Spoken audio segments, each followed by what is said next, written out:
Hello everyone. I hope everybody can hear me. Hello, Professor. Hi.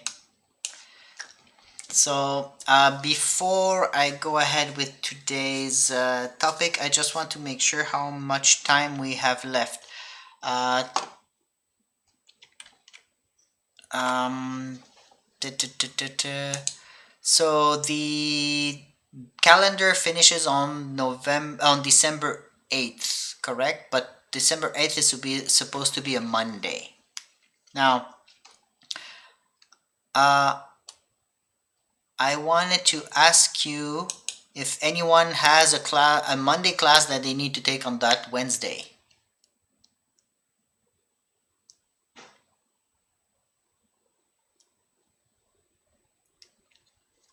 Nobody?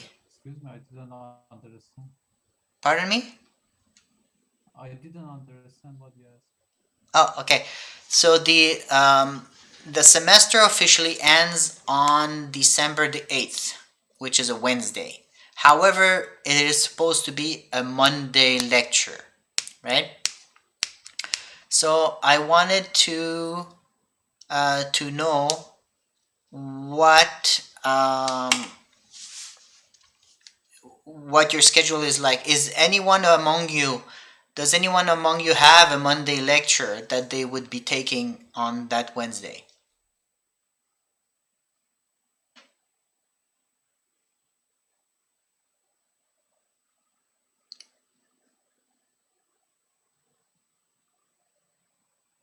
Nobody does?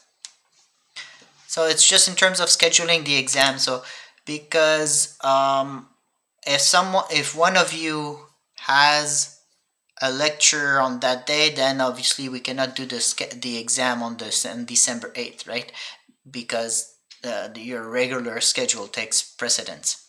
However, if nobody has an exam, it gives us an extra day where we can put the exam on that day, which means that on December 1st, we would have our presentations, the presentations for your project.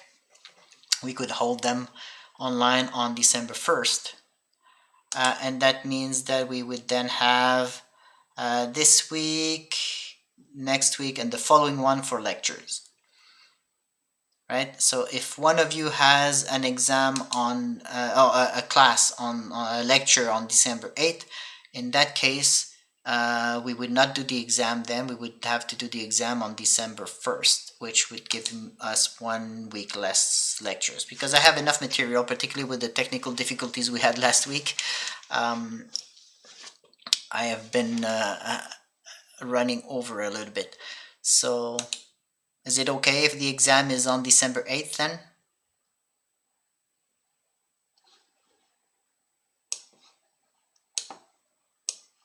So we are trying to do the exam like not on the December 22nd as it was said in the schedule, right? Oh, yes, yeah. Oh, I was not aware that you were given a scheduled exam, because they usually ask me, and so by default, they just give you. So, okay, if you have an exam scheduled on December 22nd, in that case, we can definitely do it on that day. Then there is no issue in that case. Let I me don't know if it's possible for you. I don't mind like doing it ahead. I mean, I'm I still mean, like it is possible for me, but it's whatever is most convenient for you guys actually, because I wasn't sure if they had scheduled an exam on a specific exam date this year because they usually. check again just to make sure. I'll check Okay, again. I will have a look. I don't remember seeing an exam for. Let me also double check on my own schedule. Basically, what I want to avoid is having an extra day where we would not be able to have the the lecture. Uh,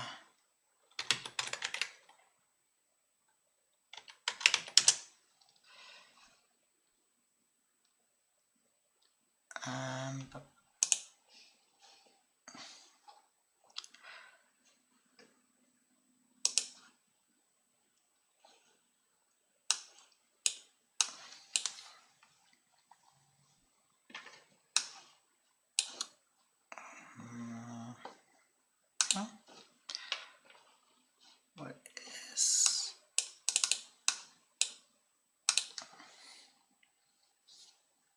Yeah, for me it shows 2 to 5 p.m. on Okay, 2 to 22nd. 5 p.m. Okay. Um,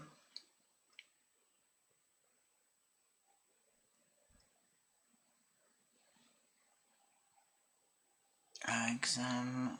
Oh, correct. Yes, you're right. I had missed it.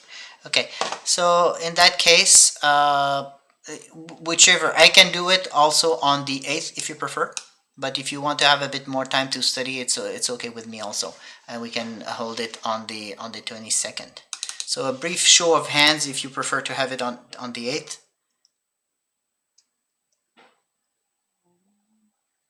I would need unanimity basically to hold it on the 8th. I would need everyone to agree because you have an official schedule. So, uh, okay, so raise your hand if you prefer to have it on the 8th. On the little, okay, so there's 2 people, 3. Okay, so I would need unanimity to change the date. So since we don't have it, we'll keep it on the 22nd. Excuse me. Yes. What is the deadline for the project? Project technically it will be. You can make it December 22nd. Okay, but the presentation will. Written. Yes, yes. The presentation will be in that case on November. Well, we could do the presentation then on November 8th. If you don't mind taking that extra day. Otherwise, it would have to be November 1st. So we can take the advantage of the fact that we did have one day for that and steal that one for the presentation, then December 8th. That sounds good?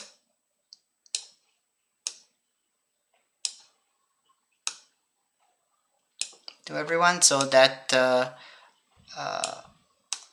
pardon me?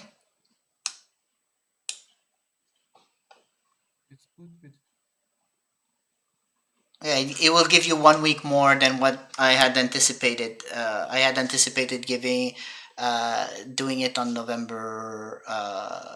on December 1st, but since we have that extra day, nobody seems to have a class, right? Nobody has, first, let me make sure that nobody has a class. If you say so right now, if you do have a class on Mondays, because that will be. Oh, I'm sorry.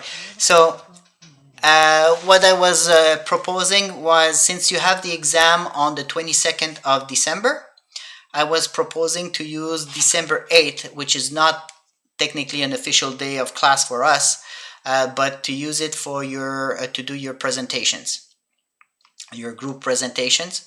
I hope everyone has been able to get in touch with their group. If not, we can make sure to solve that right now also. Excuse me, I just myself on one topic. Okay, it's possible. Yeah, it's okay to be by yourself. You will basically have the same. If it's a group of more than one, you have 15 minutes. But even if you're alone, you have 10 minutes presentation slot. Is the way we usually do it to have enough of a time for presentation. And I think the group is small enough this year that we should have plenty of time. Okay, so I just want to make sure that everyone is in contact with anybody else that they might have to do a presentation with.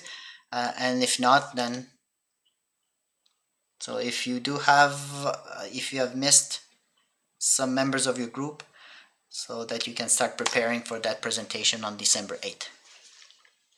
Okay, so I assume that everyone is in touch with their. Professor, Yes? December 8th, we have a class. Like, I have another subject. Okay, that's what I was asking. So you do have another subject. Okay, in that case, the presentations will be on December 1st. Okay, thank you.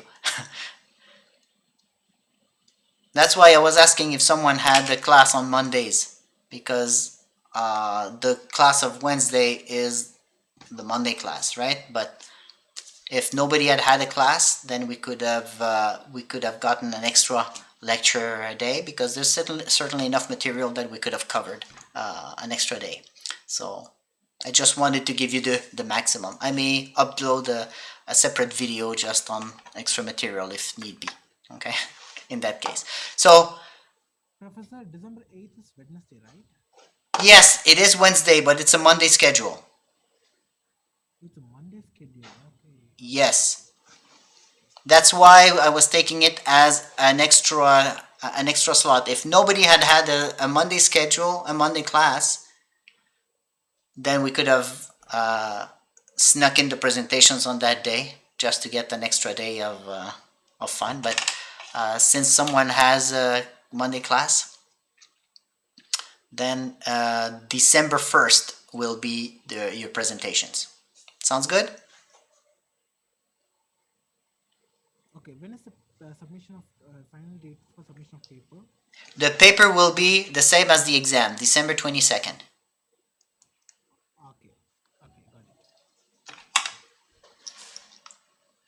Got it. Okay? Excuse me, for the project, do we need to present some review of the papers or the fundamentals of that topic? Well, you present basically what you have reviewed for your paper, right? So you present the topic and you explain how it works. Okay, the idea is to explain how things work as much as we can. Okay,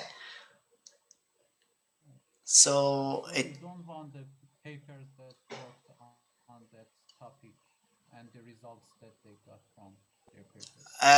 not necessarily. I don't want it to be a listing, or I want you to understand what's going on that topic, how it's done, and then explain it to us. That is your job. You reference the papers, but I don't want it to be a dry reference. That's not the purpose of this project. Okay, you do need references. You need to explain, but I don't want you to just take and quote. I want you to process the information and then explain to us how the process works. Okay? The objective is for you to learn what's going on behind the scenes, not to repeat what somebody else has said. That we can do, but that's not the important part. The important part is, if I was to implement it, did I understand enough of what's going on that I could do it myself, right? So if I read your paper and I can do it, it means that you understood it well enough to explain it to me, okay? And the same thing for the presentations. That's the goal, to explain how the process works, to explain how we can implement them, okay? To make it as clear as possible, because if you can make it clear for someone else, it means that you personally understood it well. Okay? Okay, thank you. Okay. So that part is taken care of. Thank you very much. So that was the only thing that I wanted to verify with you guys, to know if we could get one extra little day. So Excuse me, one yes, question. Can you cover in the next sessions the FEM, or you don't have enough time? I will cover briefly FEM. If you look, so there is one lecture set that I have on FEM. It covers the basics of how it works, basically, with some examples. It's not that hard. It's basically the whole point of FEM is basically setting up a stiffness matrix, and then you solve it. So we'll go over how those stiffness matrices are set up a little bit, but I enjoy spending more time on the finite difference, because the principles of what goes on are the same. Like when we see axissymmetric problems, when you develop a finite element problem, you have the same considerations. It's only how you set up your matrices that differs somewhat in one method and the other. Okay, but in the end, you set up a matrix, you solve the matrix, and that's basically how you do it. Although with explicit finite difference, as you've seen, we don't necessarily need to set up a matrix, which can save you a lot of resources sometimes, right? But it was very, very convenient in many ways, and the fact is that you can do it on a spreadsheet.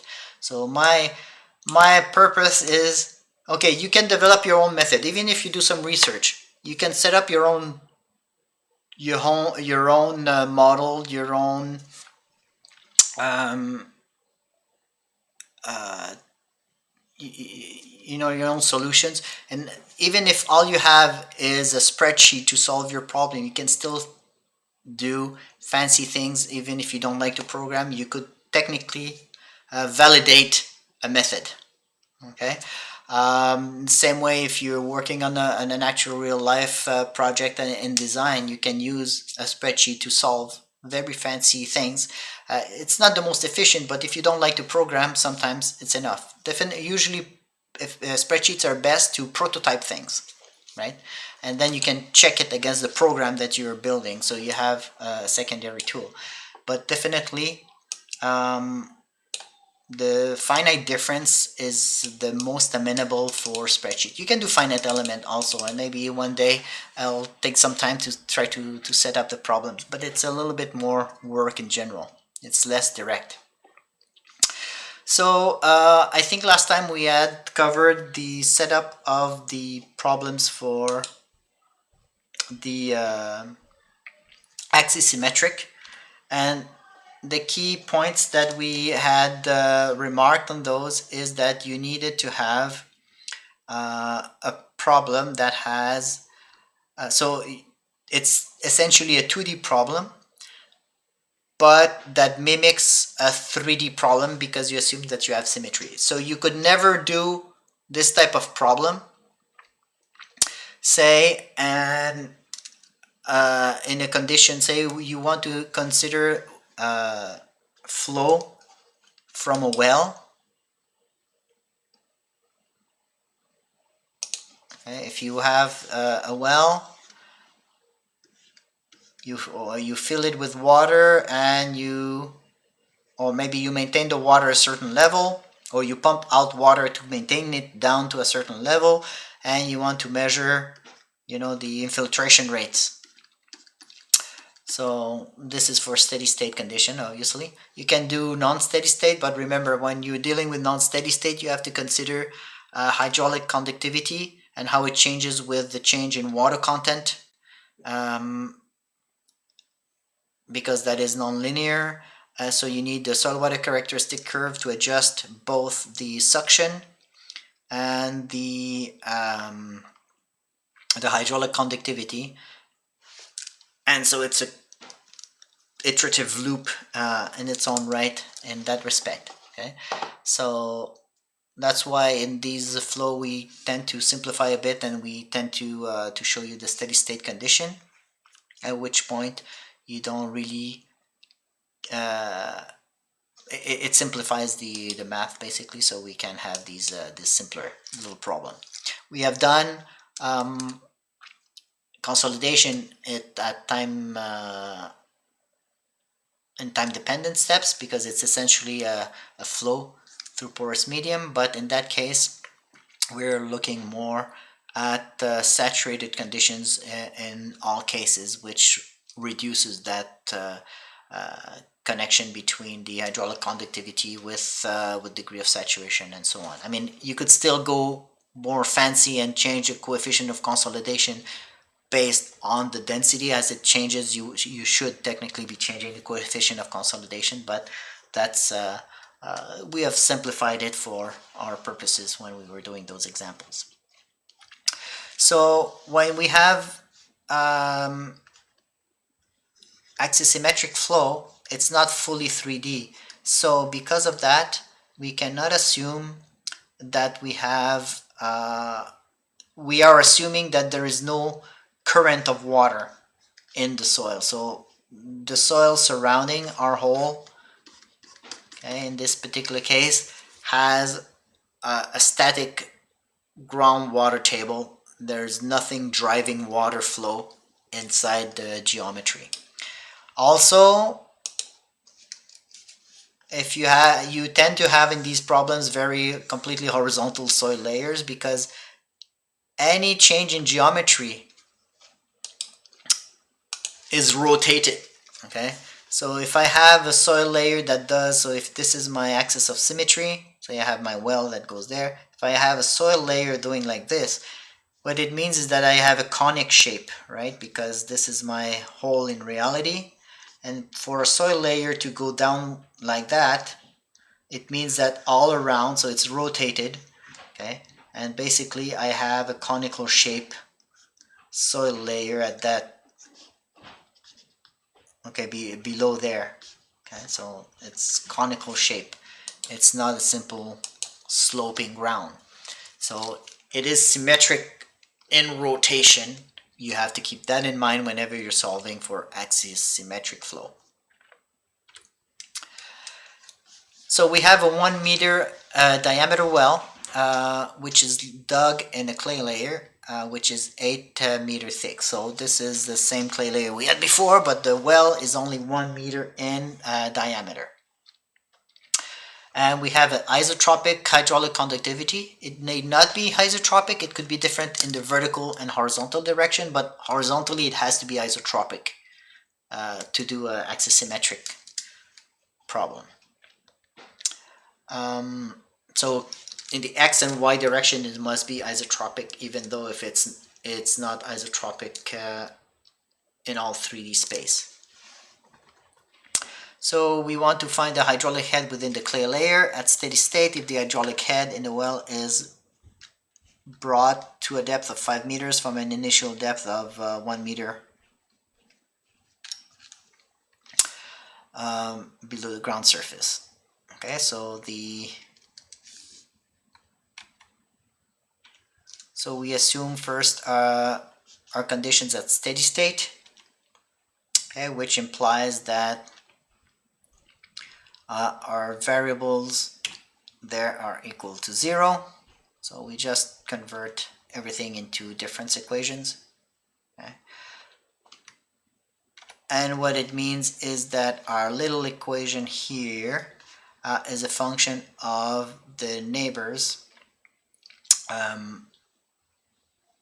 So in the x direction, so this is the radial distance, okay, and this is the elevation distance.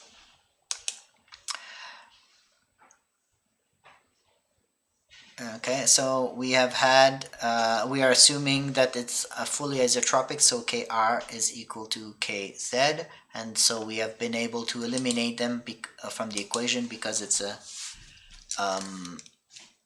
a uniform soil layer. Okay.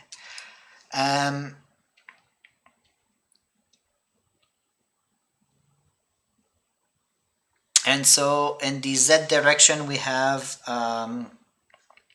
the j parameter, and the x direction we have the I index and the j index. Okay. So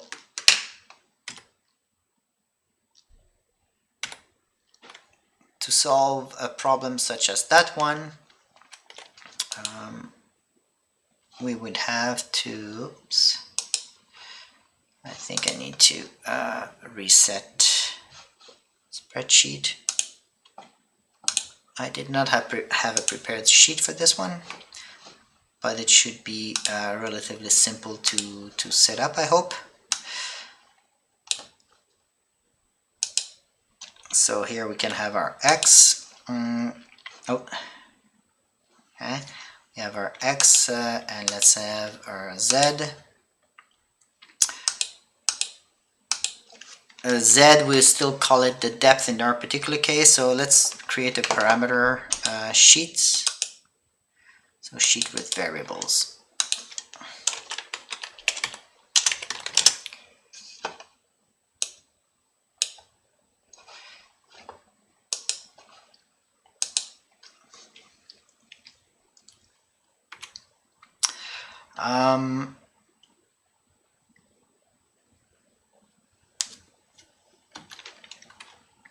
And so what we have here is distance from the center. So at 0 we are our axis of symmetry. We are just going to model half of the well. Say that we have a delta x of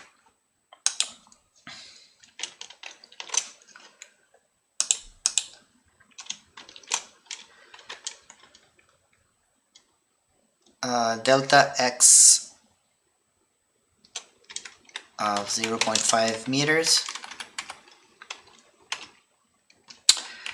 and delta z, say the same amount for now.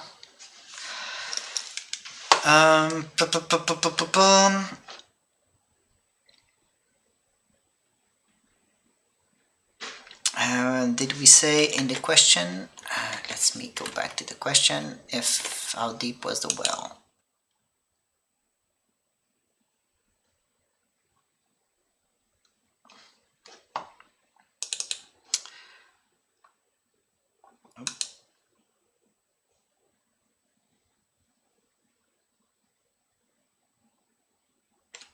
Okay.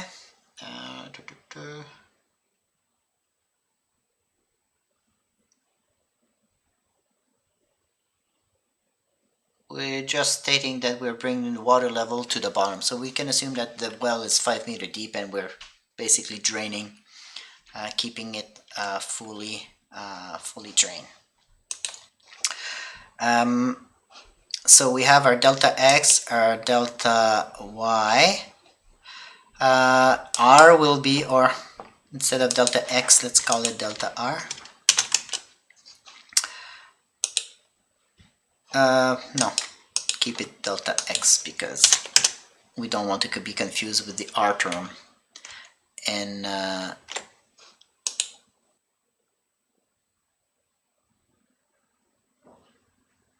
okay, and our although in this particular case, no, it doesn't matter. We don't use the r term here because this is just a steady state problem. So we could technically have solved it in with one matrix inverted, right?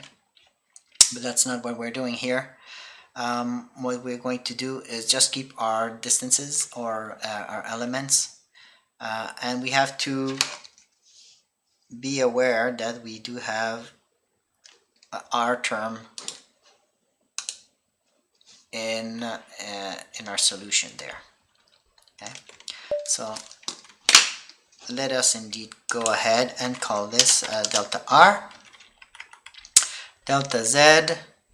What other parameters may we need to have?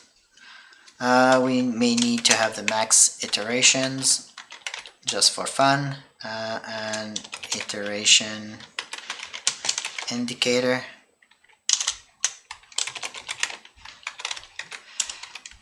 Okay, so call this delta r. Maybe zoom in a little bit so it's easy for you guys to see. Remind me if I forget. It's easy for me to forget to zoom in. So delta r, this will be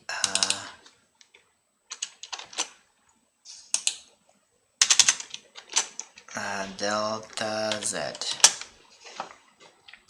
and this one will be iterations.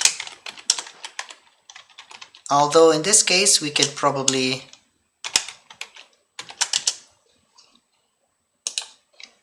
use the iterative feature of the spreadsheet itself, and we might decide to do it. And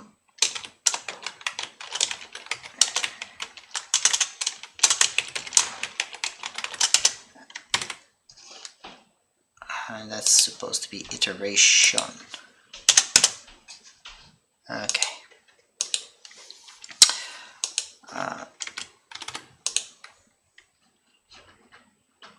So we have to build our little problem here. So we have to go in the depth up to 8 meters.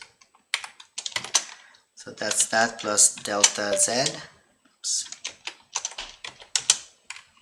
Oops. Autocomplete can be a pain sometimes.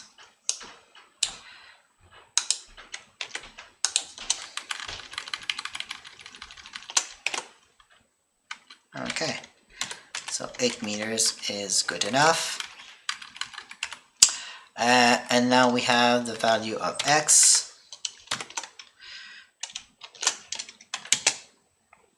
or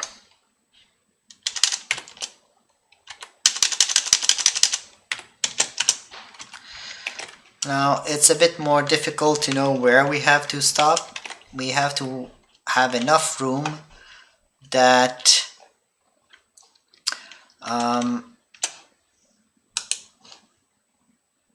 we will be able to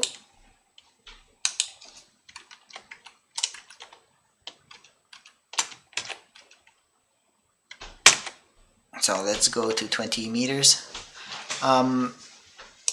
Get rid of the boundary effect. So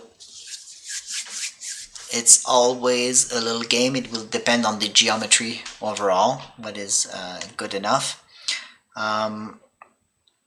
But you can certainly play around later on with this. So we could create here our value called radius, because this is really r, and this we can call this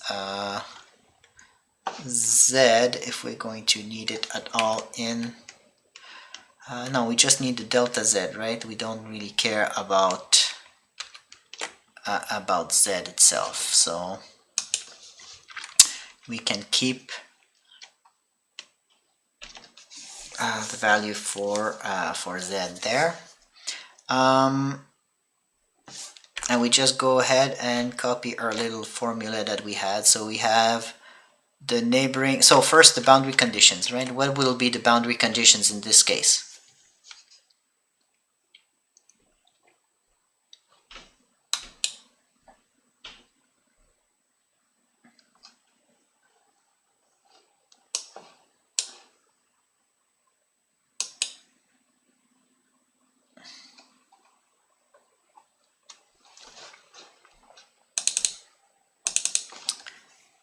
Boundary conditions inside the hole will be constant, a constant head value, okay, and we're keeping it dry.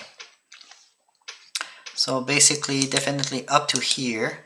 So if this is the depth, actually, we should probably call it 8 meters here, and that's that.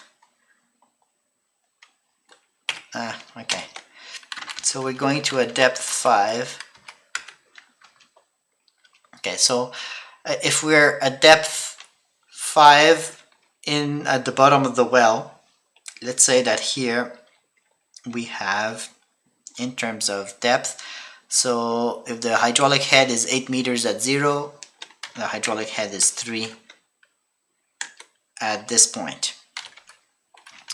Now on the side of the well here, what kind of boundary condition do we have?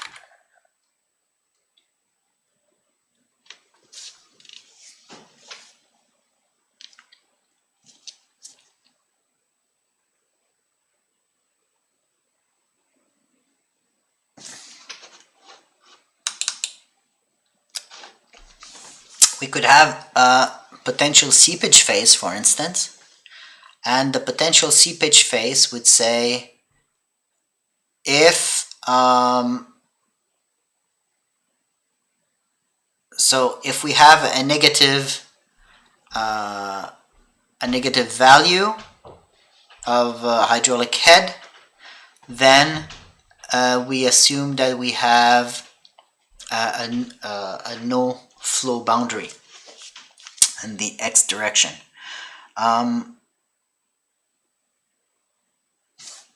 However, if we have a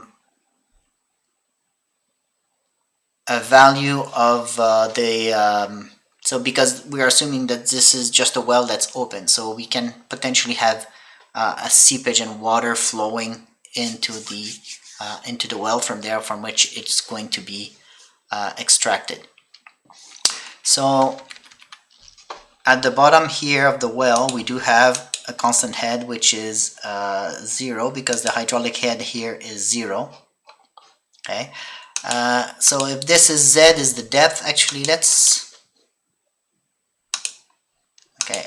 have let's call this depth and call Z our elevation head. I think that will be a bit easier. Okay, so that's 8 minus that. Okay.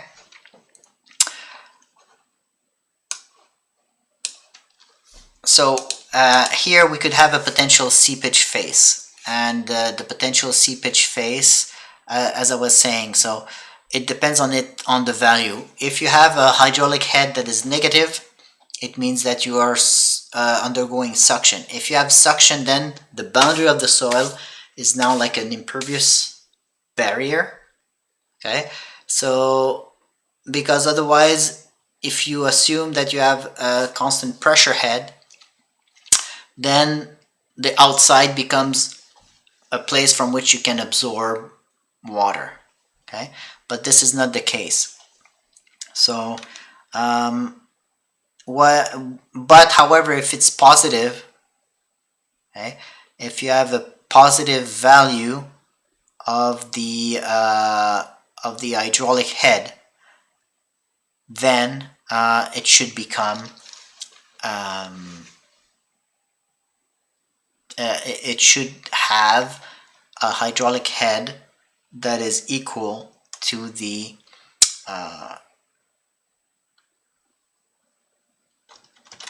so if the neighboring cells are if this if the neighboring cell is smaller than 0, then we will have, for now I'm going to keep a placeholder and just put some text. We will call it no flow. Okay. However, if H5 is equal or larger than 0, then you have a hydraulic head which is equal to the elevation head. Okay, so if I have here -1, then it's no, I should use no flow boundary equation. But if I have a hydraulic head of 1, okay, hydraulic head of 1 means that the water table is still below.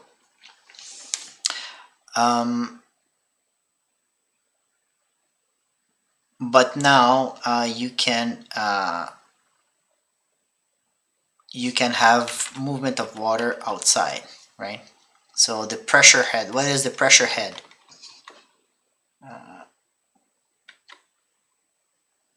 Okay, so that would be the hydraulic head.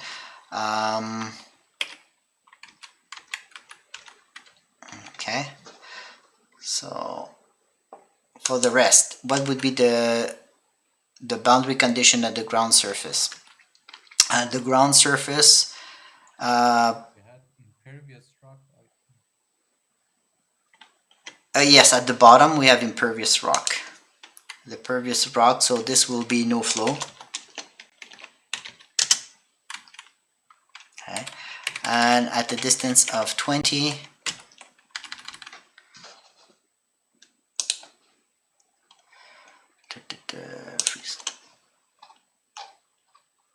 okay, we said that the groundwater table was let's call it 7, okay, because that's a hydraulic head, so this would have to be 7.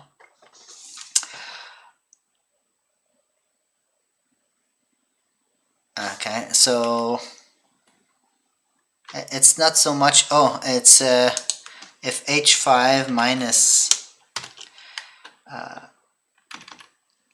Z, so elevation head, right? So let's call this elevation head. Yes, that will make more sense. So if we have pressure, so at the same elevation, we have the same pressure. If we have negative pressure, it means that we have suction in the soil. So if it's the pressure head that is negative, then we have a no flow. And if not, then we will assume that it's equal to the elevation head. The hydraulic head is equal to elevation head.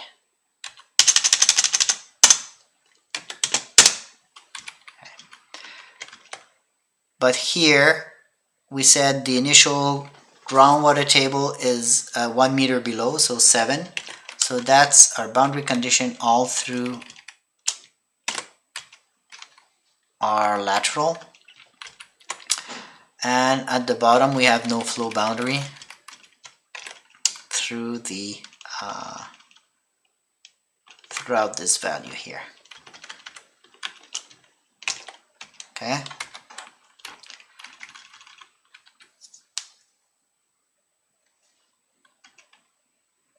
So we can copy this in the general.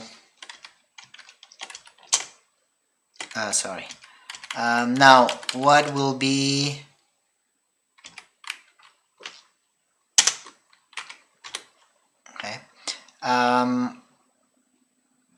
what will be the boundary condition at the ground surface? At the ground surface, it's also a potential seepage phase, in the sense that if we have excess pore pressure, water can definitely seep out, and we are going to assume that it drains away. That might be a slope, whatever. It goes away, doesn't pond there. If you had ponding, then you would have to have a more complex boundary. Probably here allow for ponding, accumulate the amount of water coming out, etc., etc. So there's ways that you can make this even more complex than it is now. But if not, so again, you say if the bottom one minus z minus its own z, so we'll so fix b minus b6 is smaller than 0. Then again we have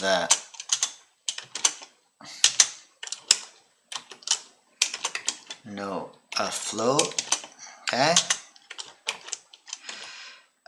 in the vertical direction, and otherwise we have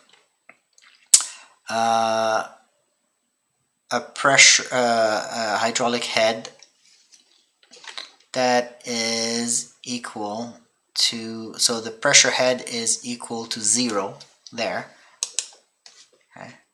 So the hydraulic head is equal to the elevation head. Okay. So that means that you have 0 pressure head.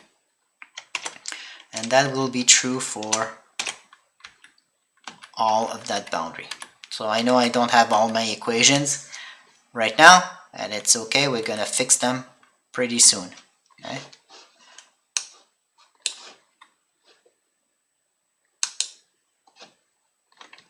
Okay, so now we are ready to define what is our no flow condition, and that means that whenever we refer to the left node, we're going to refer instead to the right node. So what is our general equation? Our general equation, if we look at our slide, oops, our general equation looks something like this. Okay, so we have to have this equation as our general equation in the slide. So that is equal to open first parenthesis,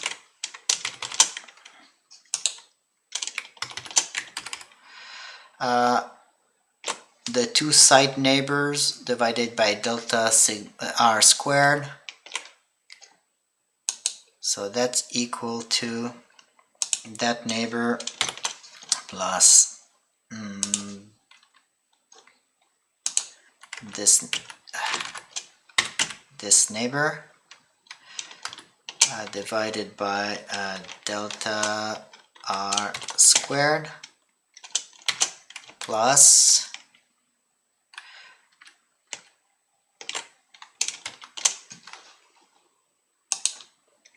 1 over r times the difference of the two neighbors, and the difference is important, the direction. So the further away from the axis of symmetry minus the previous one. Okay, so times the furthest away, so that's oops, that was I7, right? I7 minus J7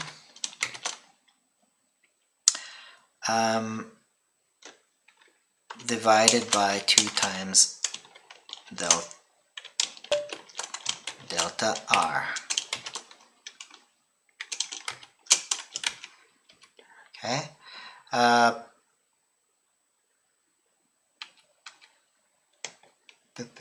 Okay, that's plus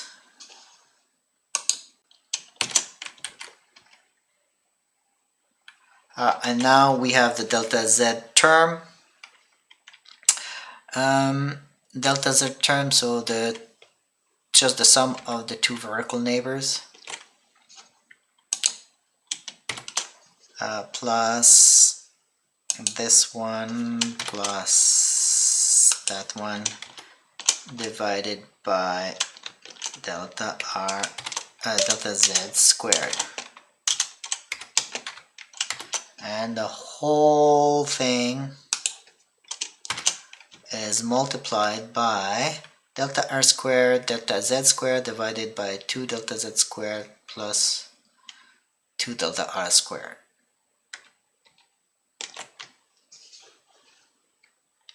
So multiplied by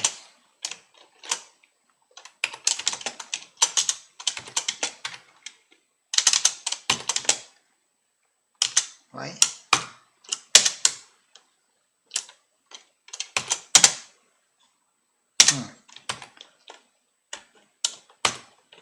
Okay, squared plus delta Z squared divided by 2 delta Z squared plus 2 delta R squared.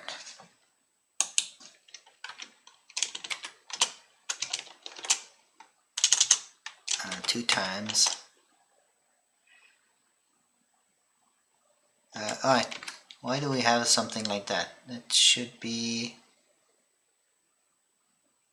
yeah, okay, delta Z plus delta R squared. Yes, the first one is multiplication of both of them. What? Yes, so I made a mistake here because this is delta R squared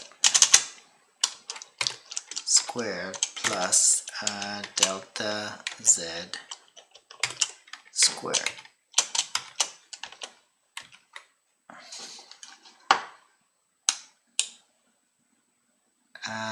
Okay, we have a name that's missing. Which one is it? R is there. Delta R.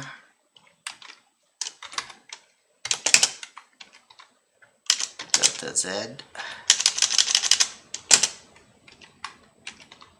What other name do we have in here? Ah.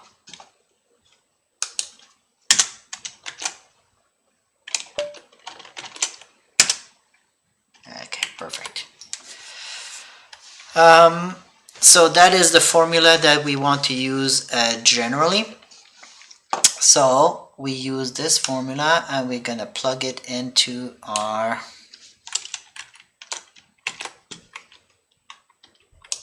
others here where we have no flow, we can say it's the same formula where we have something pointing like that, and on the other side something pointing there. So we are shrinking a little bit our oops, that's at 1.5, so sorry, that should be there. Okay, these are fake nodes. I could have changed my formula too. It may have been the best thing to do. Okay, so we can copy this one.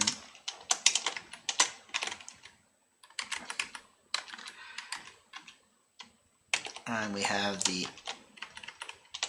symmetry.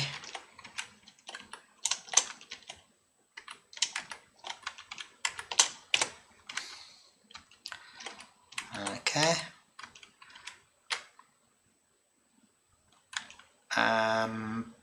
And we have the symmetry occurring here too. So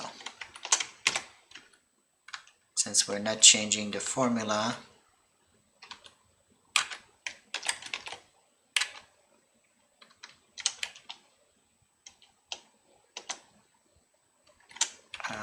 oops.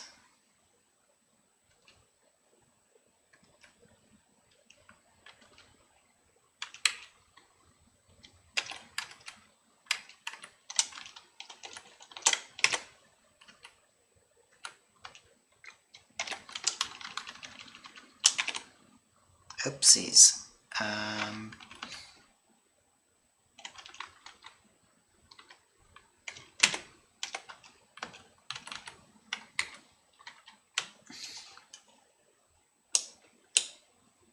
Okay, that works. That's the boundary condition.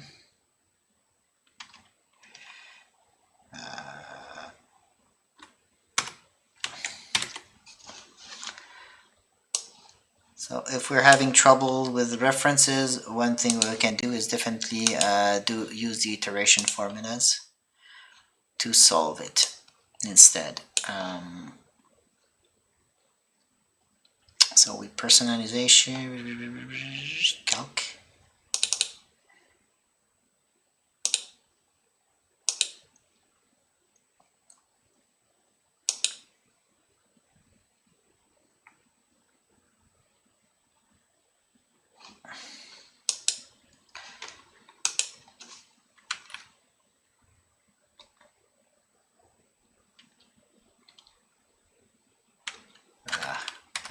Okay, that's a problem.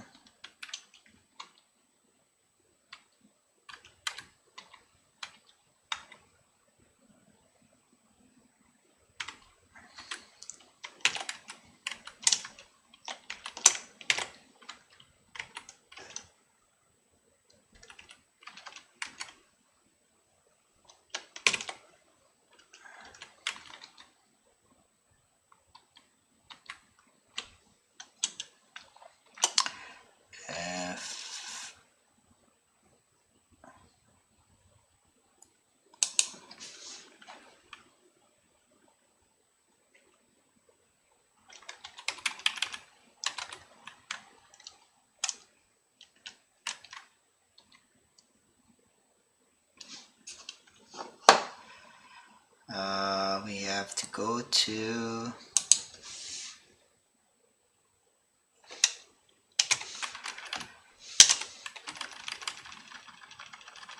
I don't know why the values get mixed up. So this is 5 and 7.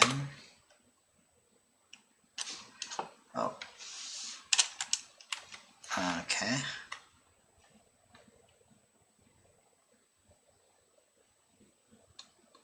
Ah, I see.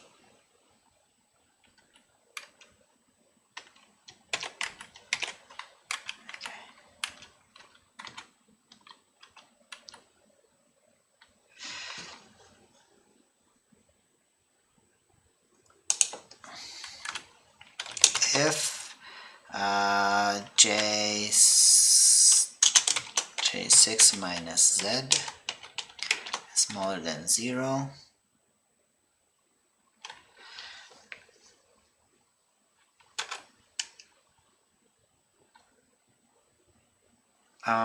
we do have a no-flow boundary.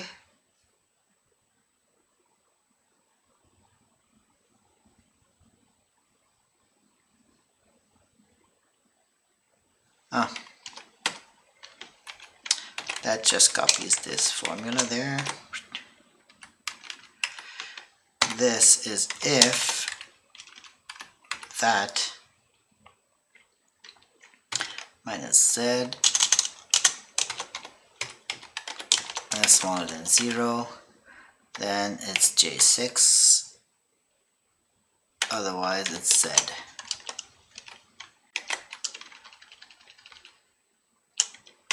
Yes, it's in the mirror. Then we have to put the condition, and the rest is just the general equation, right?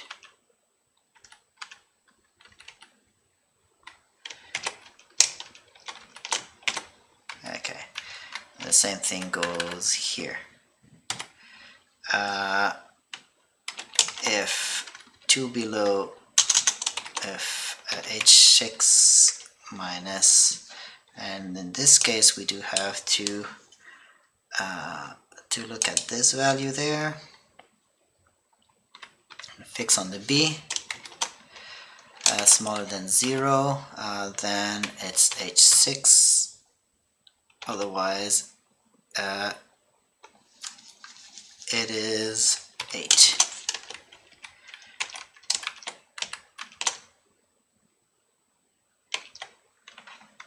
Okay. And this one is a boundary condition. There you go. And that's our general formula that we copy everywhere else. Okay. And so we do this over and over.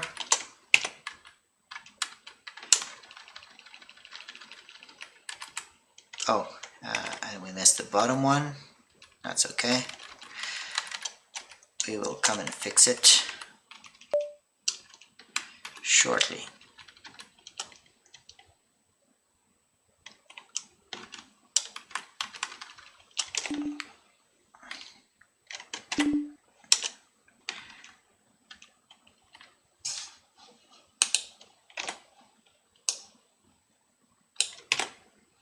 Okay. And this is a no-flow boundary for sure. That's the axis of symmetry. It's at 0. Okay. And here, therefore,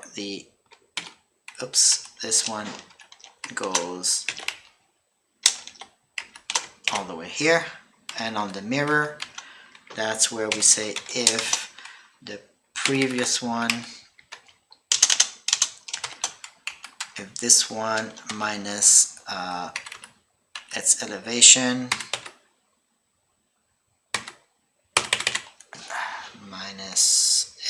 elevation is smaller than 0, it means we have suction and therefore it's E20. Otherwise we have hydraulic head of 0.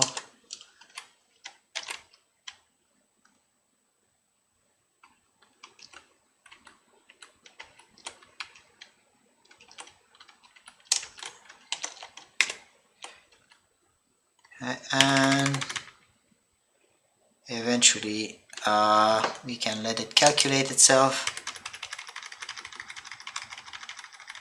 and we should reach a steady state condition. It doesn't make sense that we have 0 at the bottom though.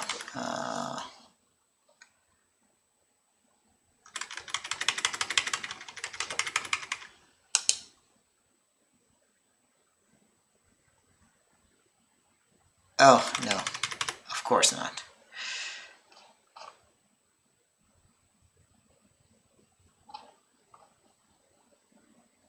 Right, because this is definitely a no flow boundary.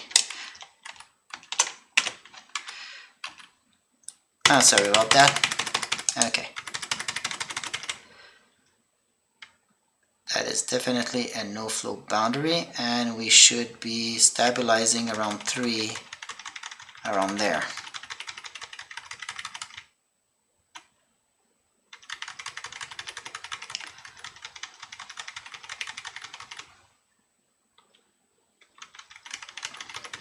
So now we're using the built-in,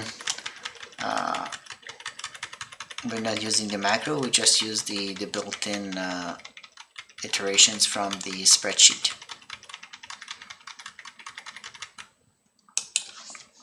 And the elevation head here was 7, okay, but we're going to 3 here.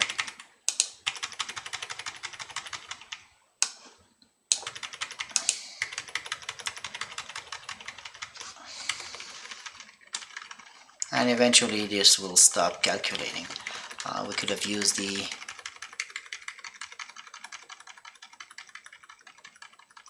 numeric software also to converge it, and we can see slowly but surely we get a bit more of a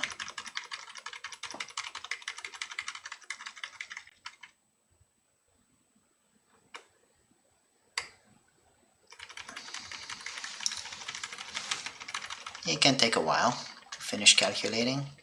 We can speed that up by if we go to options, iterations, 1000. So that should jump more and more.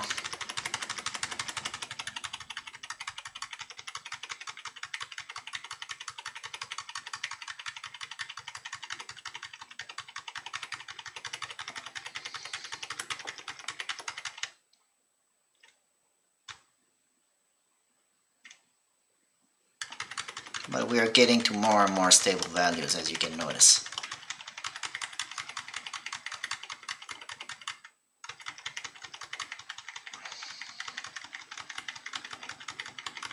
Right, it's only the last decimals that are starting to change now, so when that happens we know that we're pretty close to our final value.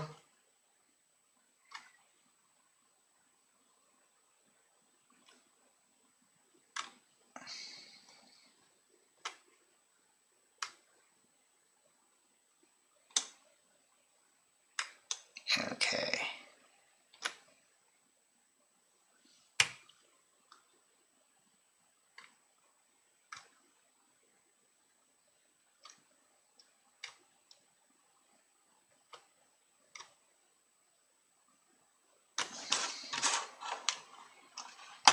Okay, so if we were to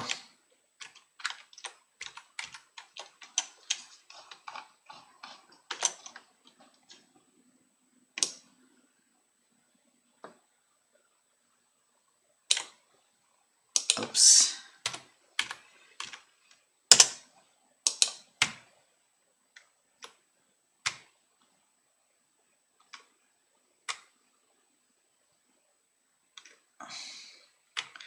I had missed an equation there, but yeah, that will increase slightly the pore pressures everywhere.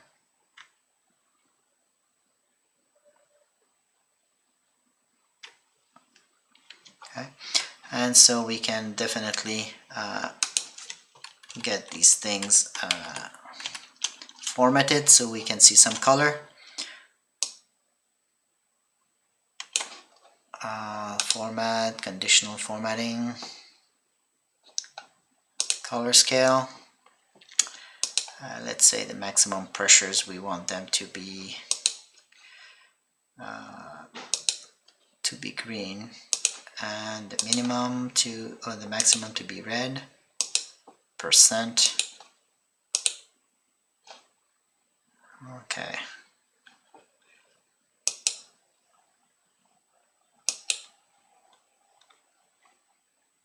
Okay, so we have this.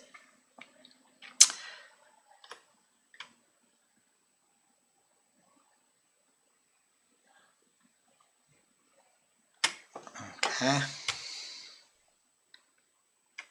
and the numbers don't seem to be changing much anymore. Okay, so we see that we have a gradient coming obviously towards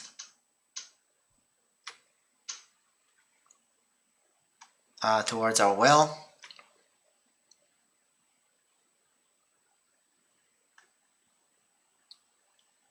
Oopsies, we missed some of these also.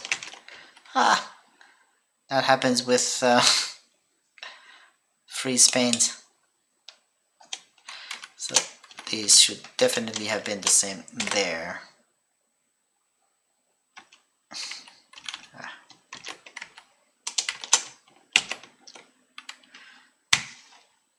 Okay.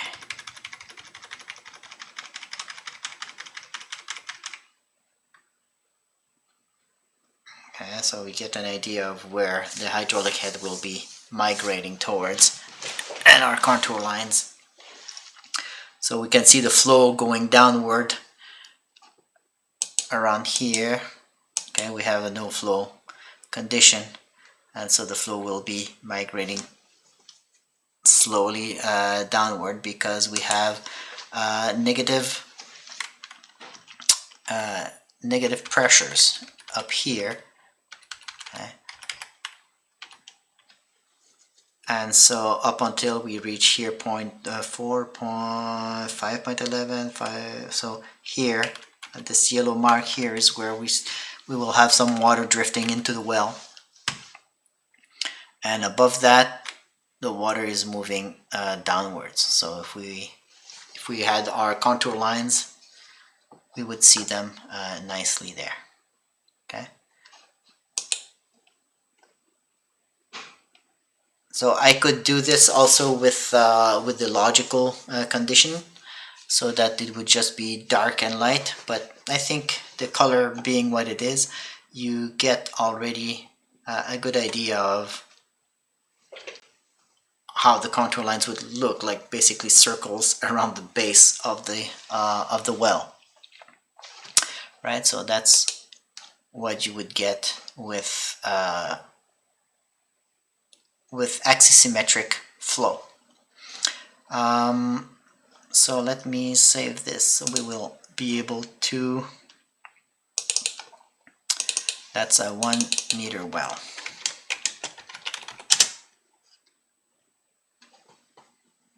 Okay, I will be able to upload it after class.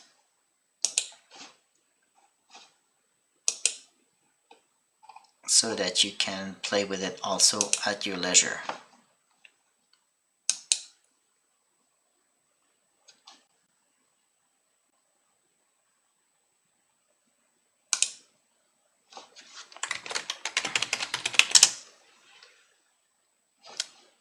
And just before I do that, let me reopen it.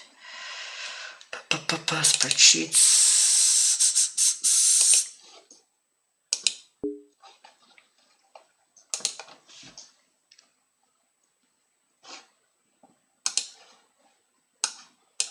So if we go to the numeric spreadsheet, let me associate it.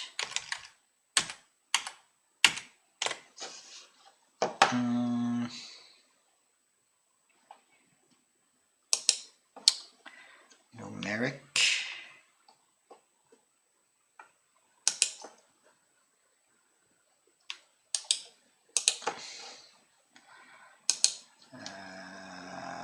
Numeric.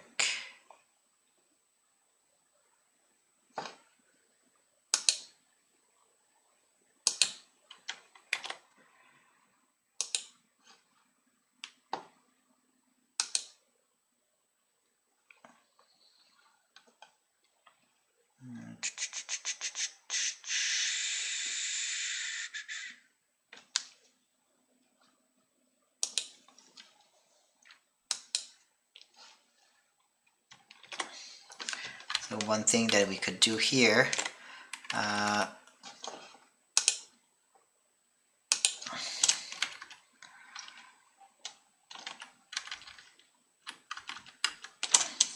would be to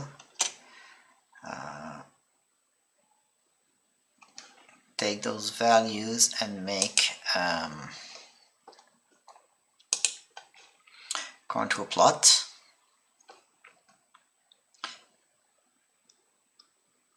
Obviously we have the problem of our fake boundary condition inside the well there. That's where change of a formula sometimes comes in better.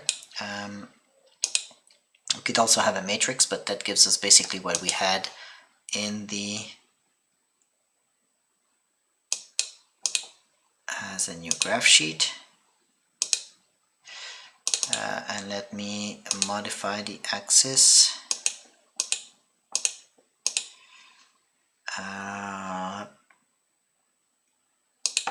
Major ticks 0.2.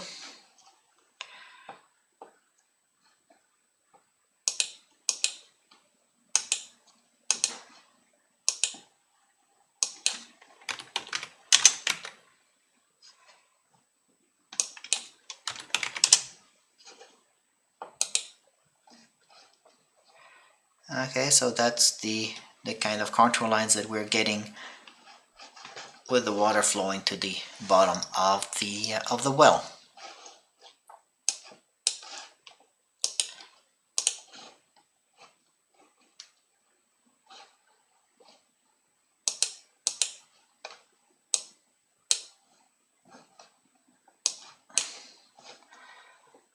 Okay, save. Now moving on. Okay, so we had a nice example. What if we do another example with consolidation this time? So consolidation, we saw the problem last time where we had, so if we do consolidation with axissymmetric, we have the same type of problem, but we have a term with R.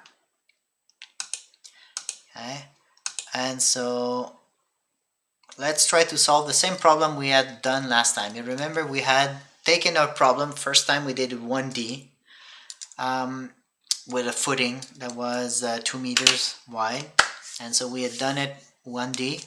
Then last class we did it in 2D, and this time we say, well, instead of being a strip footing, okay, because that's what 2D analysis lets you do. It lets you do an infinitely wide perpendicular to the field. But if we say let's make it a circular footing, now we can use axissymmetric and solve really a 3D problem. So we use the equation. We have the same problem that we had last time. Again, we can use symmetry this time because it's axissymmetric. We have the width, which is b over 2. And the rest, we have no flow boundary.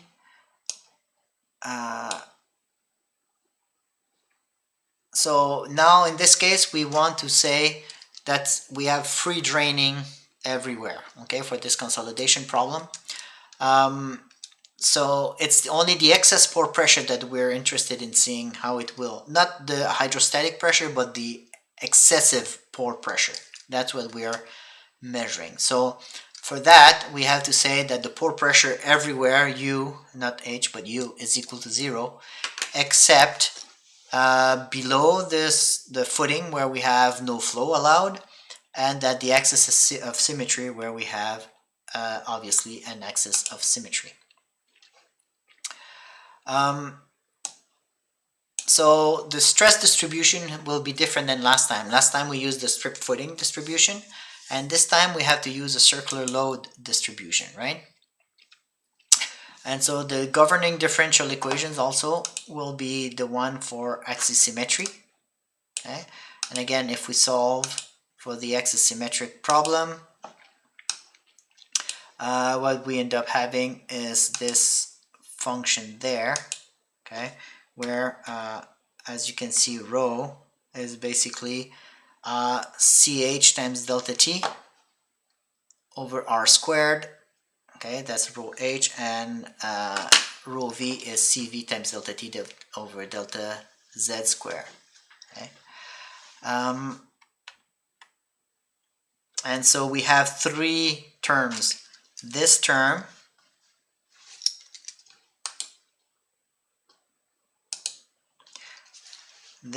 is different from this term. Okay, this is divided by r delta r squared. This is divided by 2 delta r. This is divided by delta z squared. Okay, so all three terms are different. So you have to consider that. So we have rho h, rho v, and rho r based on those. Okay, and so we end up with terms.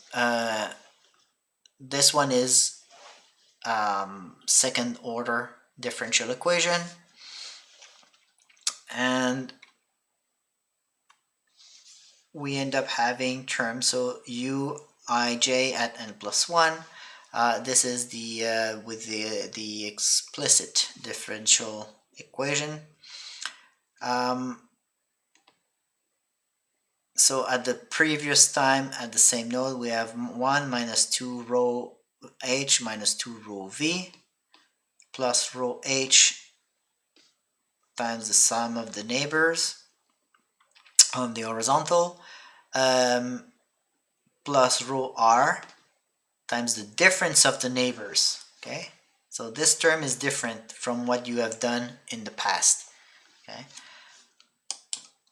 and you're dividing by r, which is one good reason why we have a nice axis of symmetry, so we don't have to divide by 0, but it's the difference. And again, this is the node that is further away from the axis of symmetry, and this is the one that is closest to this axis of symmetry.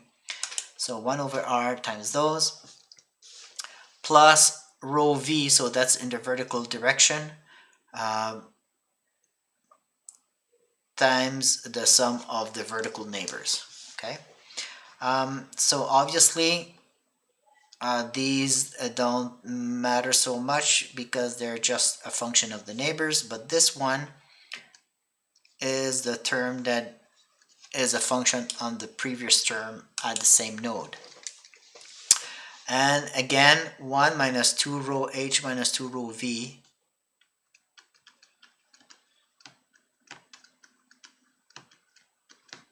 must be larger or equal to 0. Okay. In the simple 1D case, you remember this is where we had 1 minus 2r, and from this we found that r must be smaller or equal to 1/2 for the explicit finite difference to converge. In this case, it's this whole term that must be equal to larger or equal to 0. Okay, and so since rho h is this and rho v is this one, okay, in this case we said is isotropic, so these two values cv and ch are the same, I believe, but you must have that term equal to 0, okay, or larger to 0. So this is in terms of a few days, and you can see the pore pressure distribution at different times. Okay. Now I have a spreadsheet that I don't know if I uploaded it already. If not, I will definitely do so. Let me open it. I will show you how I did some of the calculations because there's some interesting aspects to it. Because how do you calculate the stress distribution, the initial stress distribution in such a problem?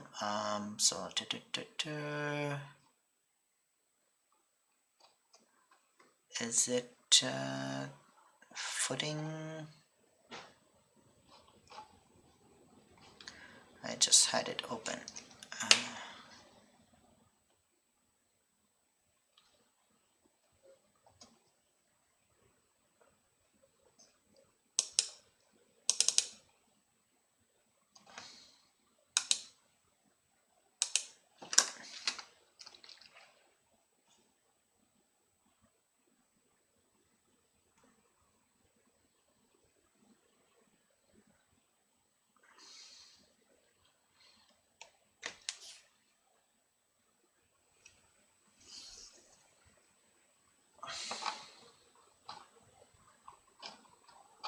The wrong file.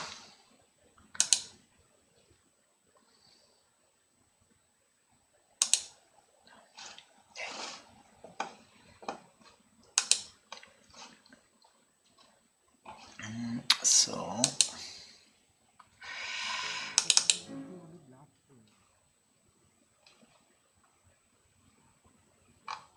circular load, this is the one.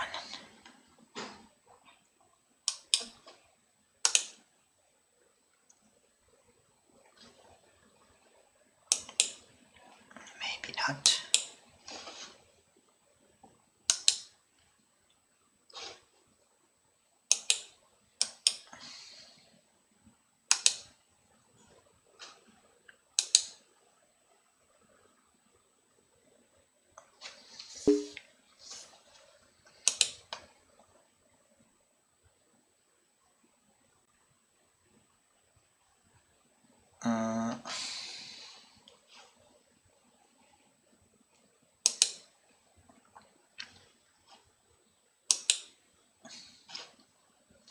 Okay.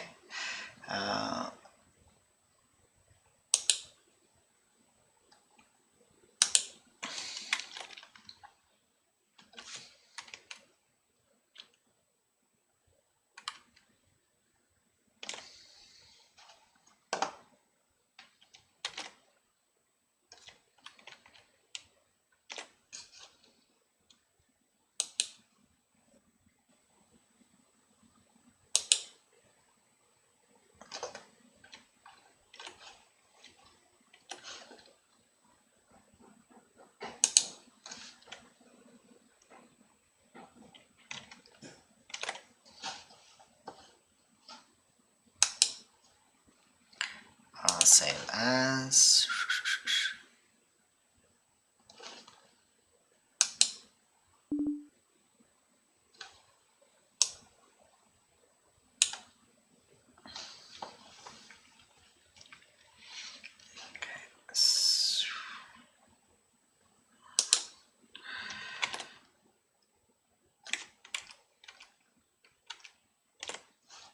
Spreadsheets.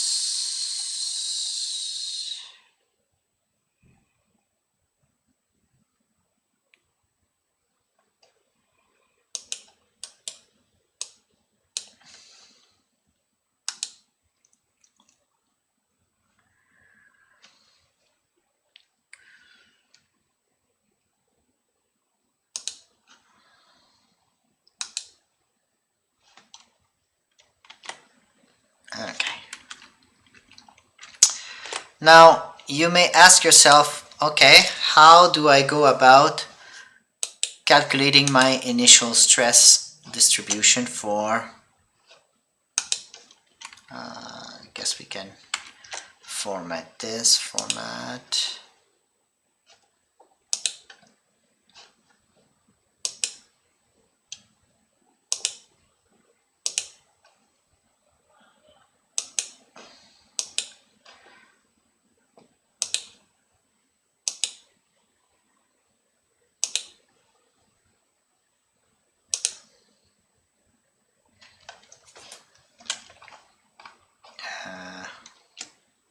Oopsies.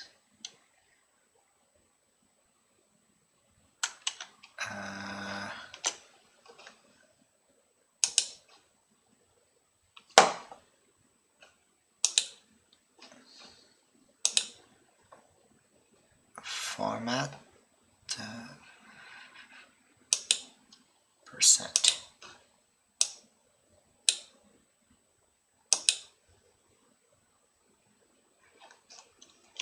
Okay.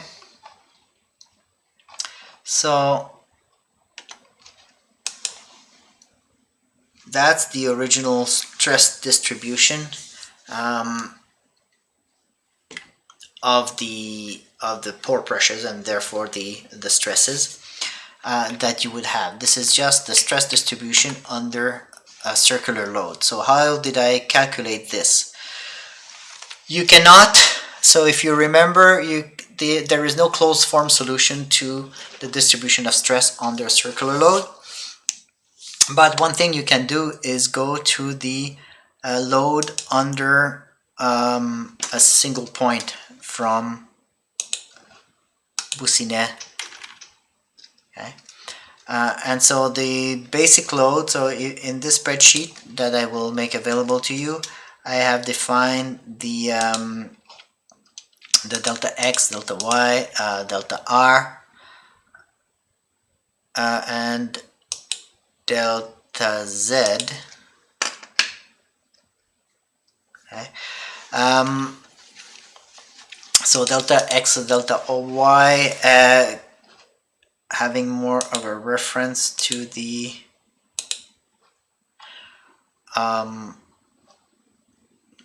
points on the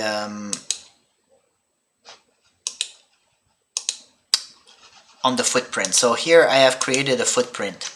So this is at point 0, 0. This is on the plan view. Okay. So our actual analysis will be done along this axis here, but to calculate the stress at any point along this line, I need to calculate the stress caused by any point, okay, and calculate the distance of any point at the ground surface in the xy plane to any point at all values of z along the center line. Okay, so this is what I'm doing here. So this is x and y that correspond to the footprint. So this is the x on the footprint, and this is the y. So I have as many points along here as I have in that square or that rectangle. Okay. So all that I did was I defined here. So I went from -1 to +1 in both cases, because that's I have a footing that is 2 meters in diameter, so it goes from 0 to 1, 0 to -1, so -1 to 1 is 2 meters. And so that's all I did. I just vary x and y from 0 to 1 by looking at the index. So this is just an index. This is how things go in memory, right? If you have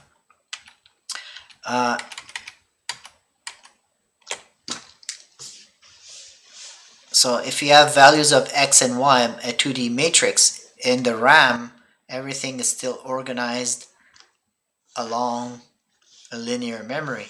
So if I have a matrix that is 3 by 3, so index 0, 1, 2, 3, so 0, 1, 2 will refer to x0, x1, x2, and then if I have z or y0, 1, 2, yeah, so this refers to 0, 1, 2 of the linear array, and then point 3, 4, 5 will come here, 3, 4, 5, 6, 7, 8. So I have 8 consecutive bytes or slots in the memory, okay, that corresponds to a specific position inside. So these are the addresses of the points of the memory items that I want to access. So that's all that I did here. Is this is the linear memory from 0 to 440, and this is the visual coordinates x and y. Okay. And here what I do is I find the integer of a divided by 21, because if I do the count here, okay, I have a count of 21. Okay, I have 21 columns, and the same thing goes for this. I have 21 rows. So 21 is the number of rows and columns. That's why I divided here by 21. So if I take the integer of that divided by 21,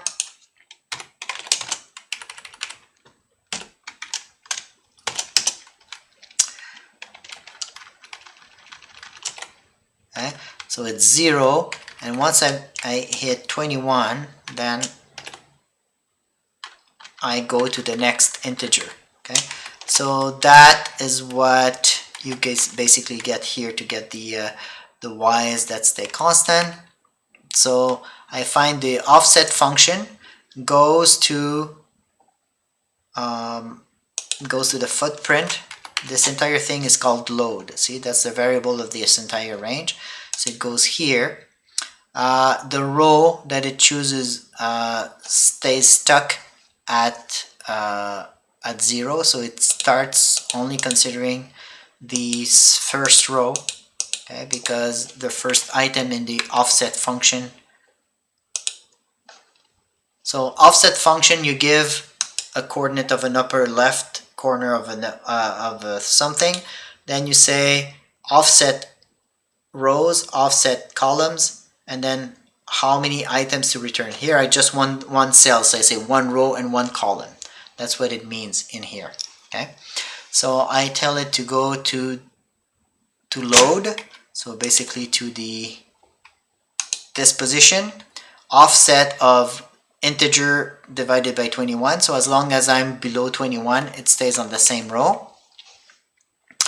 But then for the column, I say the modulo. So if I say modulo of this row, comma 21, so it's like taking the remainder, right? So that one loops. Using modulo will loop every 21 terms. So I go from 0 to 20, and then at 21 I go to 0 again, and I keep looping from 0 to 20. Okay?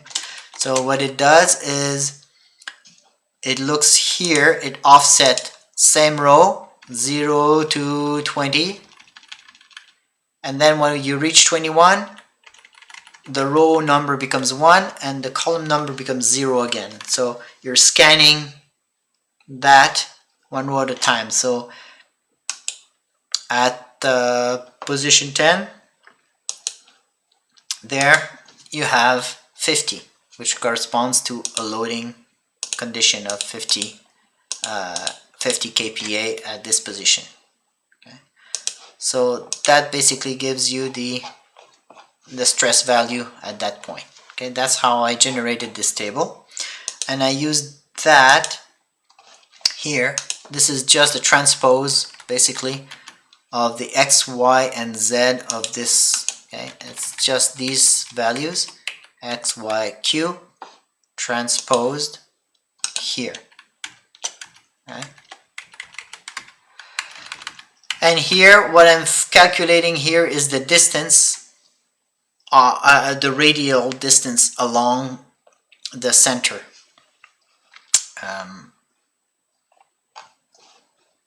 Along the center of the domain. So here, if you're is stress, so it's basically this value. It's r. It goes from 0 to 20. Okay, it's the x, but it's the radial distance. Okay, I called it rho in there. And z is the depth. Okay, from 0 to 8, the depth below that point. So it's just this value there. And so I created again, basically there's 696 because it is in this entire thing there's 696, or 697, because it goes from 0 to 696. So it's just basically assigning a value to these points. Okay. So how do I calculate the stress there? Well, I need to know the radial distance, okay, and I use basically the sum product. So here what I do here is I calculate the distance, okay, because I know anything that is at x, along x but with y 0, it means that it's lying exactly on top of my head, or on the same axis line. But anything that is offset by y, so I calculate basically the distance, so using Pythagoras, between each point at the surface based on the depth z, and so on. So this is just basically the Boussinet method to calculate the force caused by a point. Okay, or sorry, that's the distance, the projection of the distance, and here I multiply that, okay, by the distance component by the and the load. Okay, so basically this is applying Boussinet's method to just get here the load that I will have, the stress that I will have at any position below. Of course, at elevation 0 I have division by 0, which is to be expected.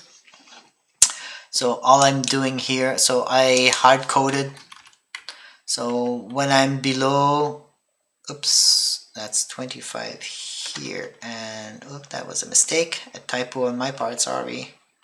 No, that's radial distance is 1, sorry, no, that was correct. Okay,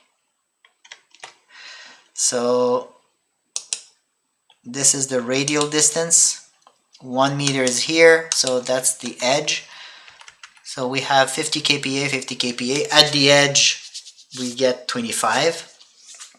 So half of the, and at the corner, we get 25% of the stress. And everywhere else at the surface, we get 0. Okay. And the rest is just Boussinet applied with depth. And that gives us our T equals 0. Okay. That's our T equals 0 stress distribution. How come I have a nicer stress distribution here? It should be the same values, no? Oh, is it just the width of the rows? Oh, there's something else going on.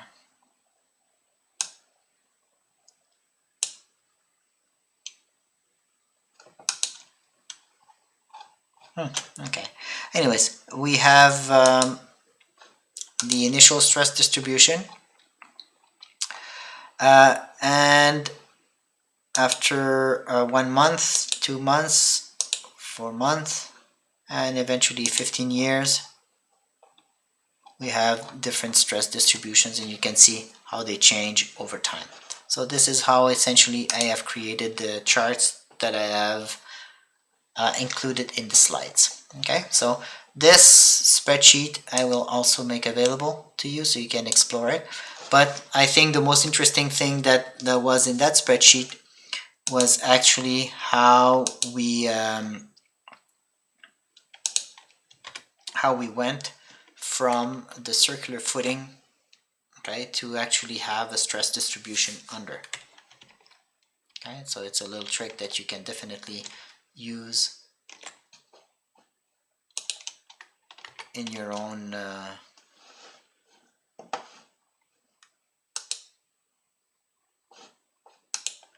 problems. And so this is just to show this pore pressure dissipation at different depth, at different times, and at different distances from the center. Okay, so that's what you would get from this radial problem. So I think it's a good time to take a little break here, and when we come back we will continue with some more material that I think you will find really interesting.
Hello, we're back. So I have a question for you. When you are paying for a numerical package, so you've seen what we've done, and whether you do finite element or finite difference, in the end, um, things are not much more difficult in terms of analyzing the problems. So there is in finite element, yes, you always have to build your stiffness matrix and so on. So that's another aspect that you need to handle. But basically, solving the problem is establishing your relationships is not that hard, right? From what we've seen, once you know the equation, it's always the same kind of things that come about. So, what do you think is the main thing that you're paying for when you purchase some of those fancy packages? What is the value added? If it's that simple, you should be able to build your own little program easily. The geometry. Yes. Okay. Building the geometry and converting that. Even what we've done so far, it's all been rectangles, if you notice, right? And so doing rectangles, it's fairly easy. And that's why you will see a lot of theses where people have developed their own models and they've been doing some coding. They very often are rectangular domains. Okay, rectangular domains are much easier to handle than arbitrary domains. So today I want to show you a little trick that you can use to enhance your finite difference versatility even on a spreadsheet by using a little additional little software called LibreCAD. So it's a CAD tool. It's 2D. It creates drawings that are compatible with AutoCAD. Very lightweight, but it has an incredible property that lets it be very useful for you guys trying to create these types of problems, to solve these types of problems. Oops. So apparently I did not change. Be right back.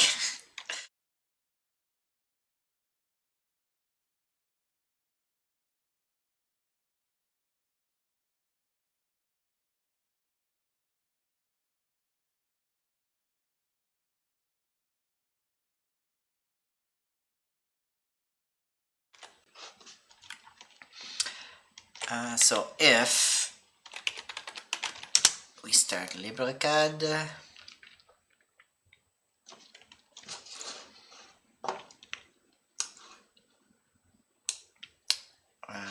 let's make sure that we can see it.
Okay, so I'm just resizing my little window.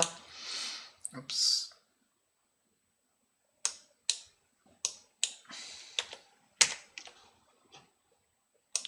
can. Okay. So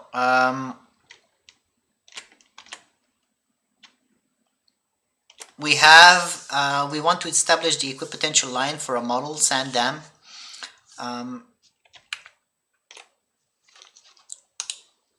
That's illustrated here. So we have the tank is 200 centimeter long by 60 centimeter tall. The dam sits atop a levee of the same sand. So it's not an especially amazing kind of model. It's just one material parameter. Again, typical example. We're trying to make your life simple, but you can make it as complicated as you want later. We'll see how that works. So the dam itself is 30 centimeters tall and it has a base of 111.96 centimeters and the crest of 8.04. So let's build this thing first of all. So it's a model dam for our lab.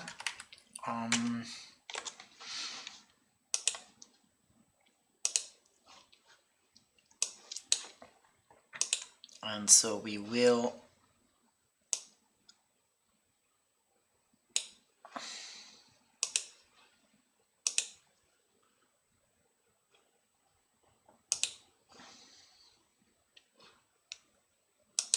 okay, so we go to our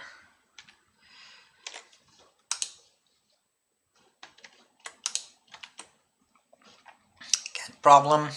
So the tank was how big? Was 200 centimeter long by 60 centimeter tall. So let's set this up.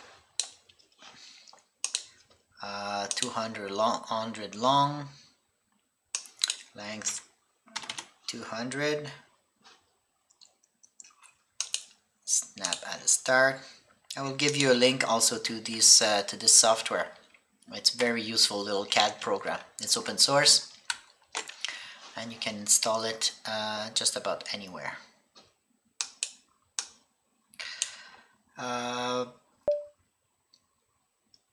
60 centimeter tall. So offset, distance,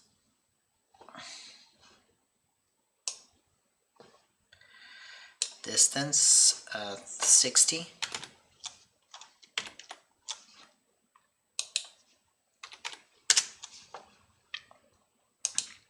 Okay. What else do we need? The height of the dam is 30 centimeters.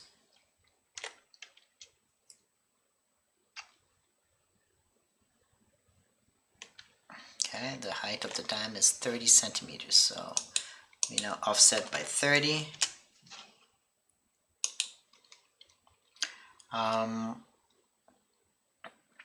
And we need a circle. We need the crest is 8.04 centimeters. So we will create a crest.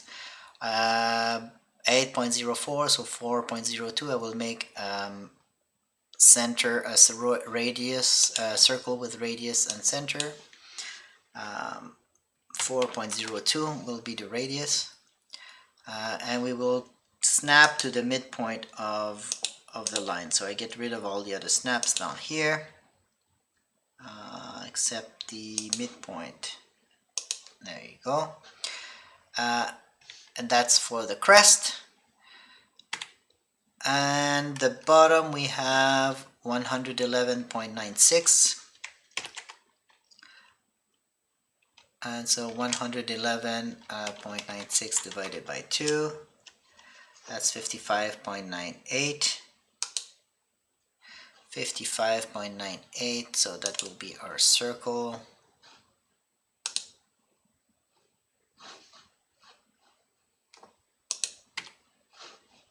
Oops, we need a new circle, center and radius. 55.98. again snapping at the center there, and that was just to give me the locations for. Now I go to intersection,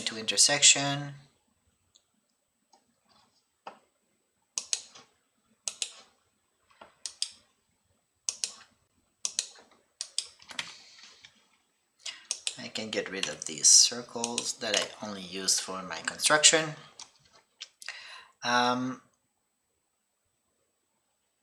And I can trim using this entity. I keep this part. Using this one, I keep this part, and there you go. Oh, I can still trim actually. I should cut this time. Cut. Oops. Cut. This one at this position and this one at that position. Okay.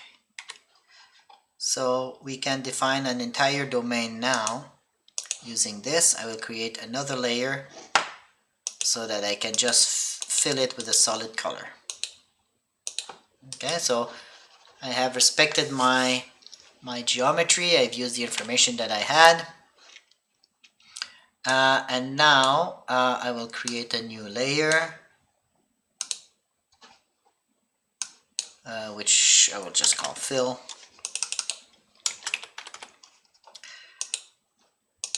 Make it yellow.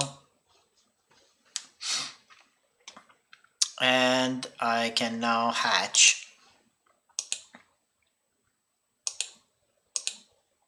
I can select more quickly than this, but I just wanted to go one by one. I will make it solid fill. Okay. And I can turn off the visibility on the lines. All I'm interested in is being able to export this material. So you can see that even if I had different soils, I could have defined multiple layers here. Okay, so it would not be more difficult to do this work with multiple soils. So I can save this temporarily.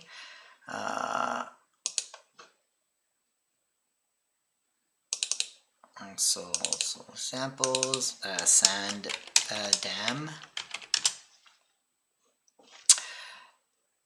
Okay, I've exported it. Now what I will do is export here, export as image.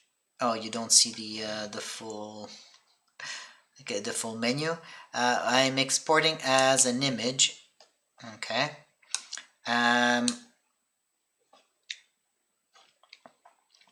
And the export formats, it allows you to export under different values of formats, and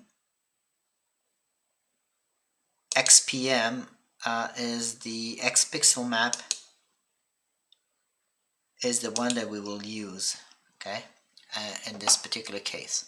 So I'll show you how it is once I've saved it.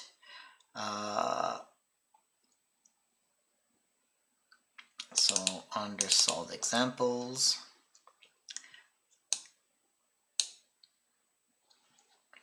okay,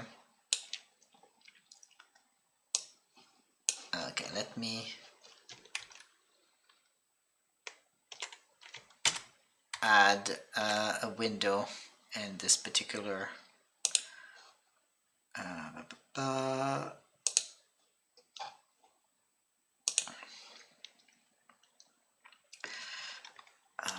export image.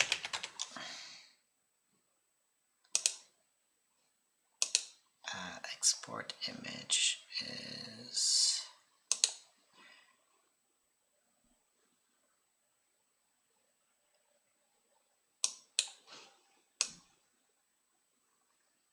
okay.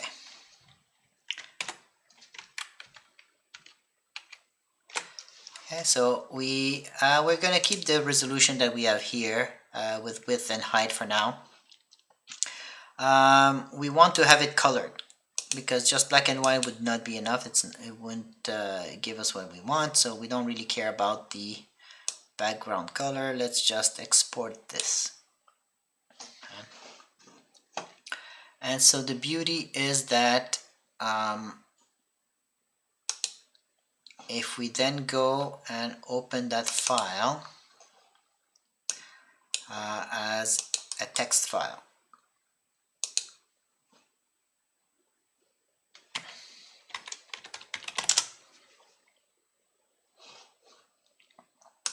and I will just open it as a text file for you to be able to see what's in there, because yes, it can open as a text file really nicely. And so if I come here,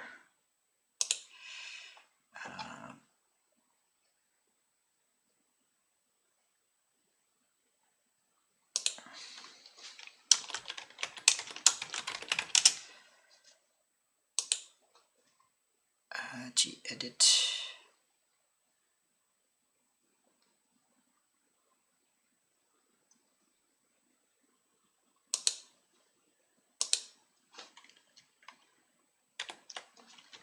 so this is what you have in that file. So the XPM or XPixMap is very interesting because it saves an image, a bitmap image, each pixel being one or more characters. So here it tells you what the character is and what the color is. Okay, so this is basically an array. Okay, so each line is a row of your image. Okay, if I were to zoom out, can I zoom out with this? Maybe not.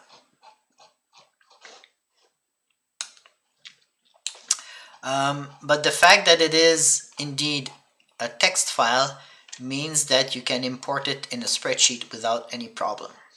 Okay, and we will be able to use this ability to basically convert that into a set of cells that each have their own values, their own meaning. Okay. One thing I like to do is define zones also with boundary conditions rather than necessarily try to define it on the spreadsheet, but right now we'll keep things simple and we'll define manually our boundary conditions on the spreadsheet. But you could actually automate, if you set up a proper spreadsheet, you could automate boundary condition definition based on the colors and the symbols that you've used here. And you could have, if that's that boundary, then you're dealing with a no flow condition. So in this case, we're going to just open this first in a spreadsheet and see how it looks like. Sounds good? Excuse me. Yes? If you did not disable the color of the lines, they would have different values, yes? Pardon me? If I did not, what? You disabled the color of the lines. No, I enabled. Because if you don't enable it, it will try to do a hatch pattern, or if black and white will just have two tones. And if you have multiple soils, then you will lose information. In this case, it would not have made a difference because we only have... No, I mean the layer of the lines. You made it invisible, I think. Oh, yes. I just wanted the fill. Yes, you're correct. In that case, yes. I made invisible the layer that contains the lines, so that otherwise they would have been on the information sheet. I suppose it would have been possible to use that kind of to set up boundary conditions, but I haven't really played with it, and because it's a simple line, it might be tricky. But yeah, I guess you could, if you have some lines specifically that have boundary conditions, you might be able to get away with using them for that purpose. But other than that, This format just separate the color of the picture, yes? yes, it makes a pixel. It makes like a raster image.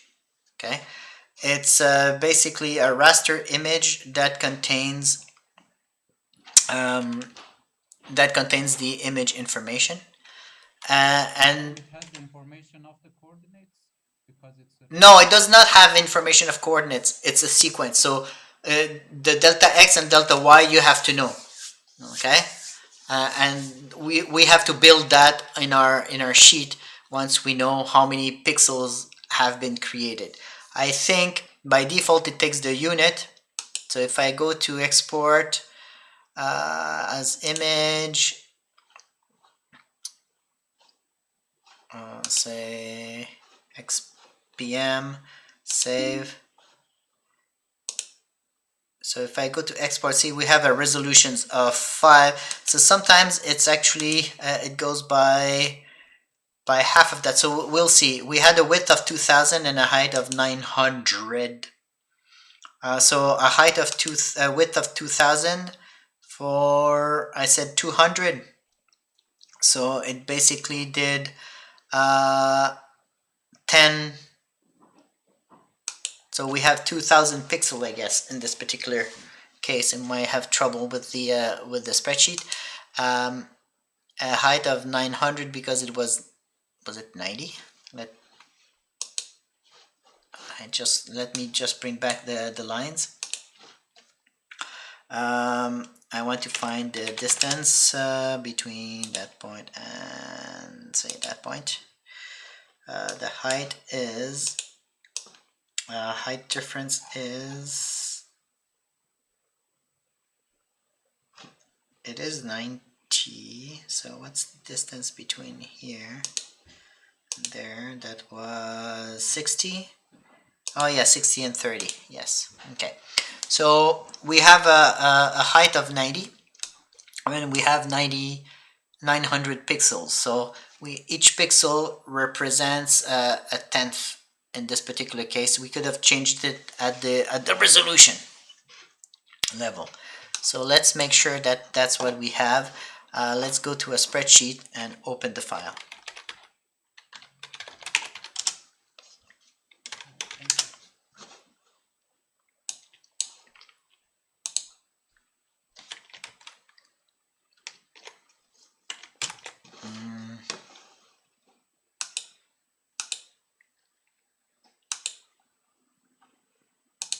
Thank you. Let's. Okay, I have to.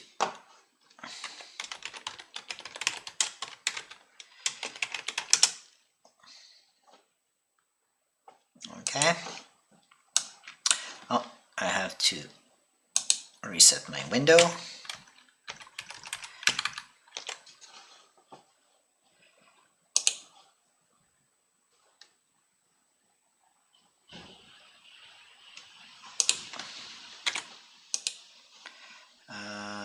Calc.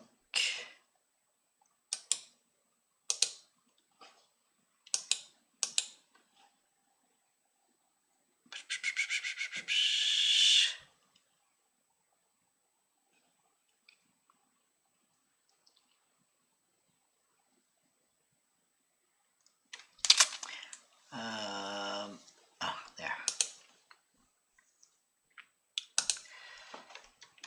Okay, let's go ahead and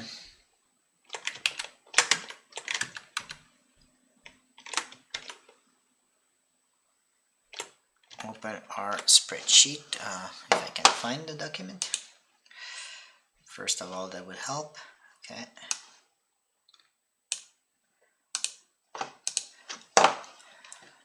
So now we would have to go under File and Open, basically.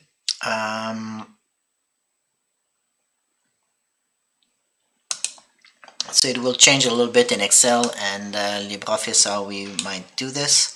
But let me go and find the document.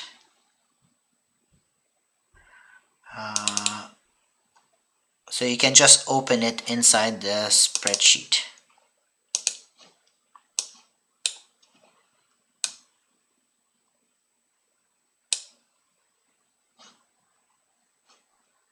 Oops.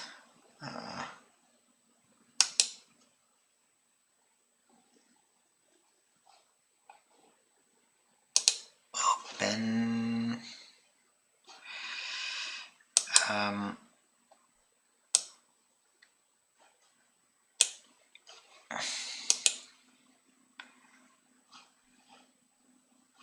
okay.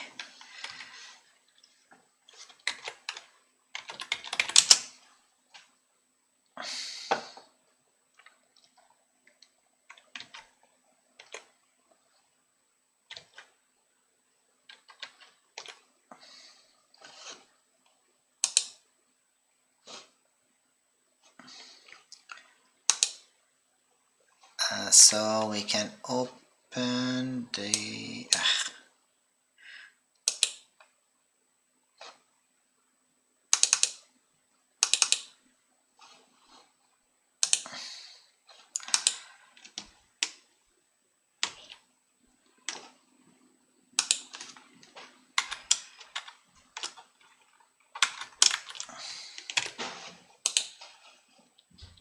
and so I'm going to paste here the content of the text file.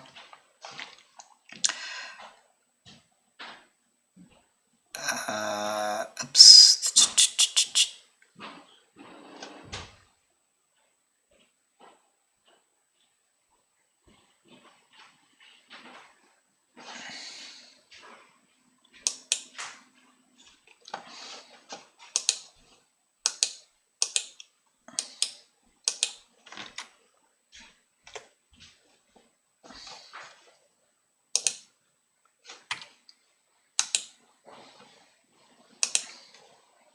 I'm having trouble with the filter. Let me just save it as a text file instead. Just changing the extension basically. It insists on wanting to interpret it as an image. So let me just open the text version.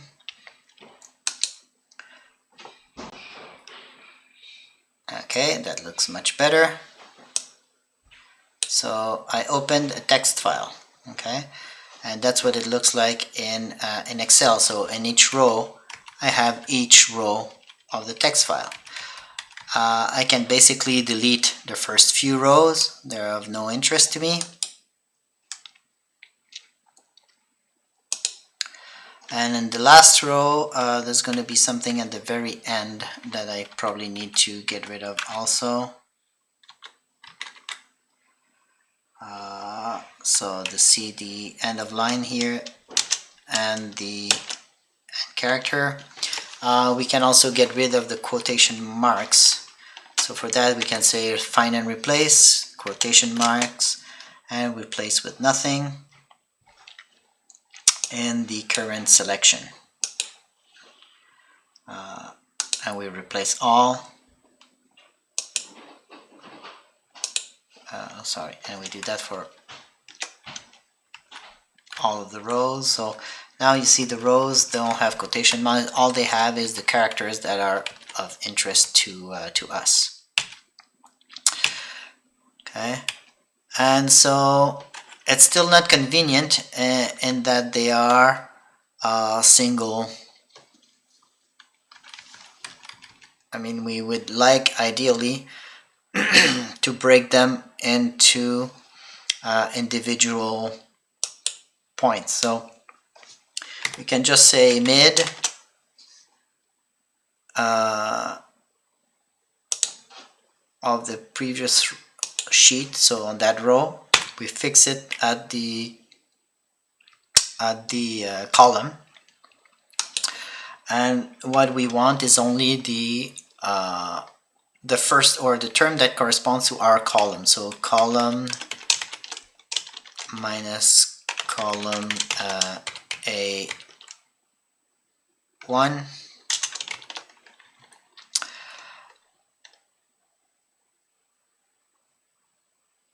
and that will give and the length will be 1 character. Oops. Oh, plus 1, because that gives us 0, obviously. Plus 1. There you go. So it's a dot in that location. And let me just check first the length of each of those rows. So all I'm doing here is parsing. I could have parsed it also as text columns,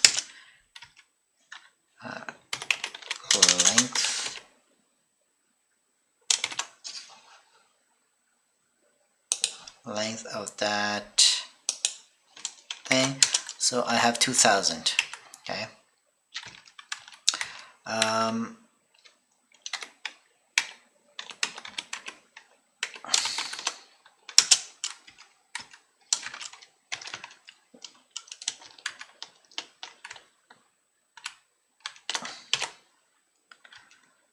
Okay, so we have to go pretty far. We may not have enough. Oh, we don't have enough columns, so maybe I went a little bit too ambitious. I would have to resave the file, but that's not what is important right now. What's important is that I just want to show you how we can use this to parse the information until we start getting to the good stuff.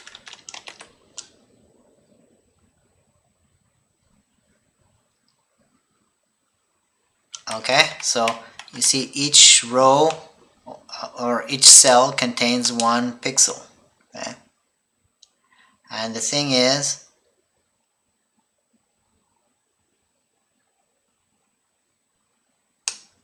okay, so where you have these, you will be able to assign. So one thing that I like to do is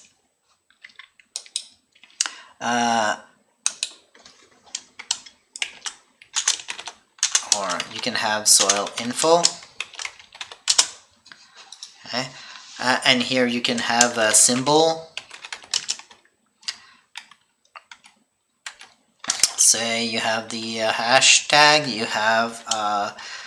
can have a hydraulic conductivity associated with it, you can have a density associated with it, you can have, so the symbol will be replaced eventually, so you can have a sheet that looks up that value and replace it with hydraulic conductivity from this table.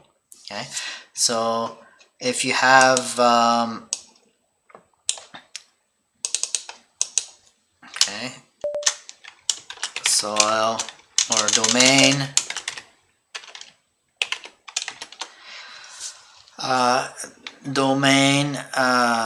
symbol, okay, call this one,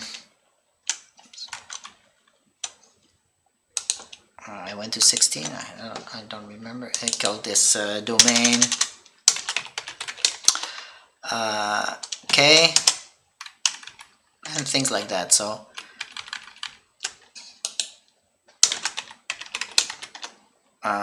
domain density, so you could say that this is 1.15. If I had another symbol like at, it would have been maybe 2.3. Okay, so you can associate many things to a specific soil layer. So this symbol now associates the soil layer. Okay, and you don't need to keep it as formulas. If you want to save on computation times later on, you could just copy the whole thing that you have till now and paste special. Oh, I don't have this paste special window. Let me add that too as a spreadsheet window.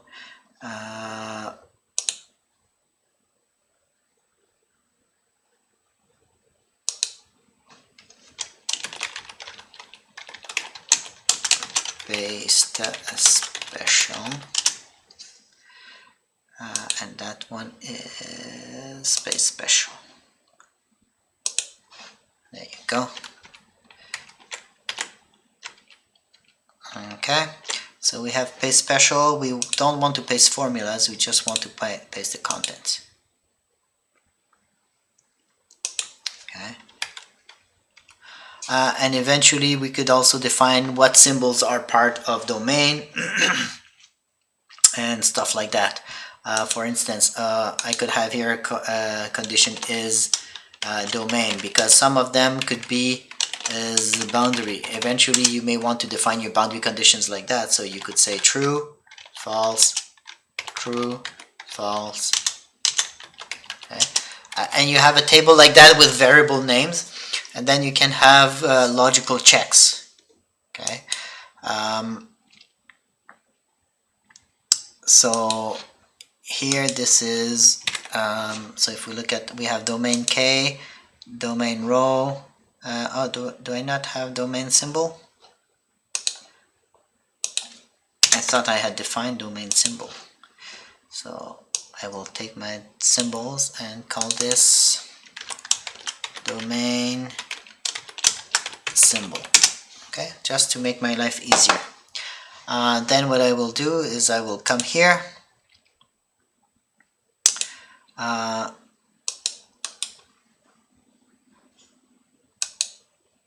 Okay, and I can have, or I can just have even a function that tells you is domain. Okay, just to, again, sometimes you can just use the function, so you can look it up. You say match, or the dot will say is empty. Okay, that is domain false, and is boundary false. Okay. Although I think we should replace dot by something else, but yes, I think dot would cause problems. So we just replace the dots by nothing, I think is much better.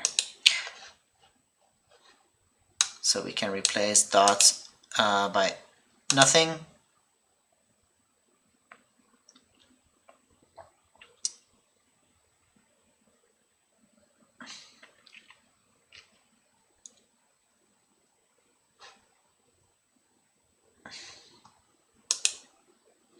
Okay, so now as you can see we have an empty thing. So we can just have a logical sheet. So we're looking for a match of the corresponding cell on sheet 2.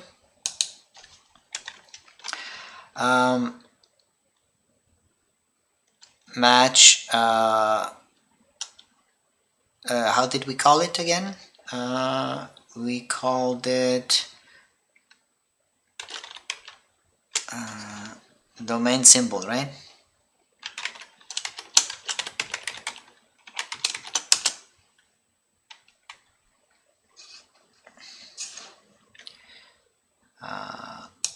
So if it's a number, then we have a domain. If not,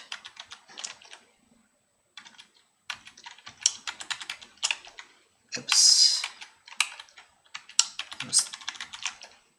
I may have made a mistake. Let me just put something here that I know will exist. So a hash. Okay, so we will find something as soon as we have a proper symbol. So 301 is where we get it. So at 301, okay, so from here the domain starts here where we have true.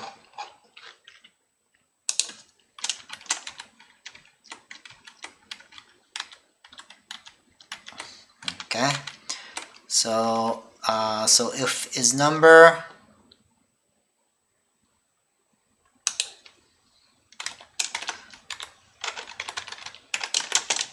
so I can decide to put instead a empty string so that it's easier to identify.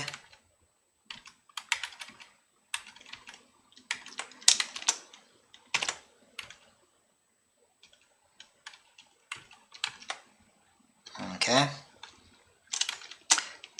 and I can do that till for the entire sheet. So now I have basically a line, and I can decide to just make it, paste it as just values so that they never get recomputed. because at some point you'll want to reduce the number of processing. Keep the formula in one of the cells, won't make a big difference, but you want to minimize the amount of reprocessing for things that you know that will be static. Okay. So this keeps that as a formula, and everything else is basically as is. Okay. And eventually what you should start seeing is, of course, that will be towards the end, because we had too high a resolution here, right? But you can see the slope here starting to build. Okay, so you can see that if I were to take this,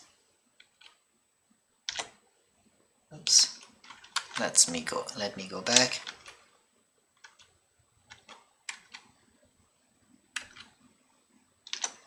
Okay, so if we were to do a conditional formatting here, format conditional color scale,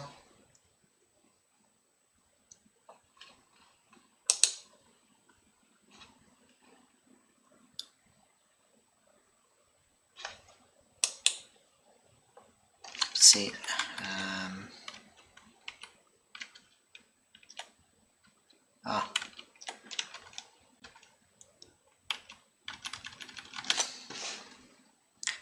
format conditional color scale, just for the sake of it.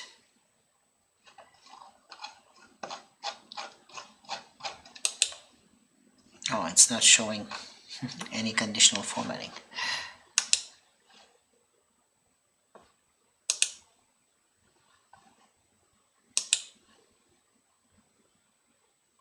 It should provide some formatting, but whatever. Okay, so now we do have a definition of domain, and that's just so that we can later use it more simply. So we can have say hydraulic conductivity. We define a cell with K. Okay. Now you can keep this formula. Say that you have a standard spreadsheet. I'm building it from scratch, but ideally what you would do is just have a spreadsheet where you import on the first sheet the document, and then all the other formulas then become linked to it, and everything updates. So you can get your domain defined rapidly, and you can repeat the process. Okay, so now I'm doing it the time-consuming way, but this can actually be sped up quite substantially eventually.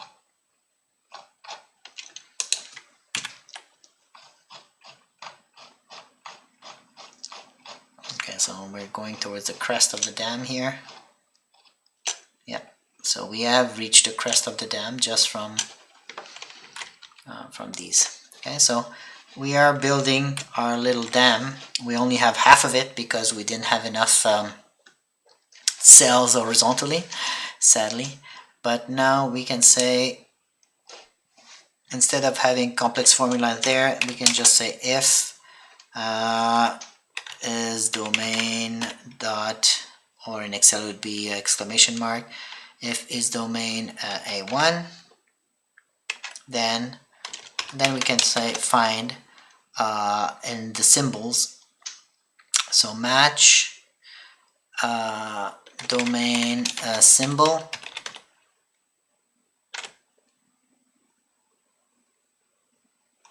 we want to match domain symbol from sheet 2.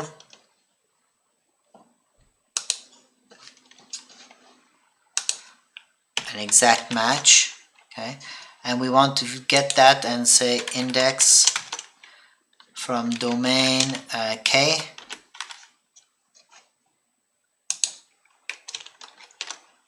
else return empty string. Oops.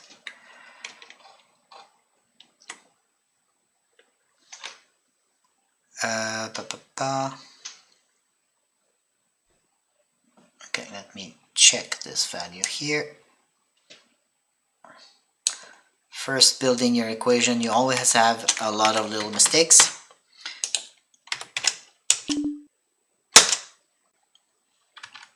Why do I get the value? Domain symbol. Oh, comma 0.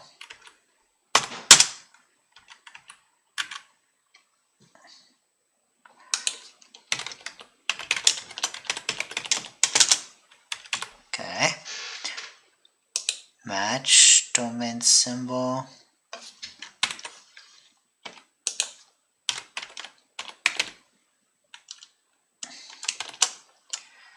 Oh, the search criterion first. Haha. My mistake. Sorry to have led you astray. But here, basically, what you do is you put your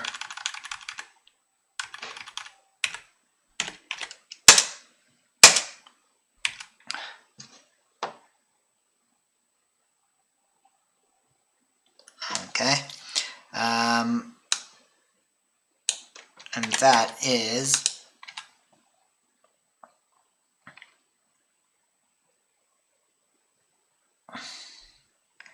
a replacement of this match function here.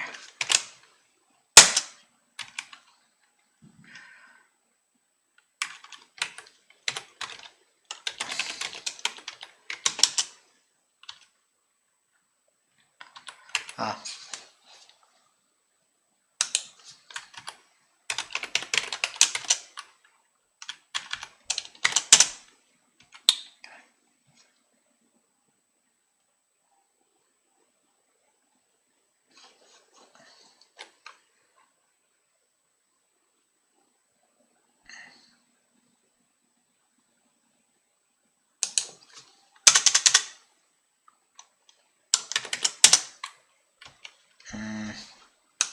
I have to check that formula. Anyways, I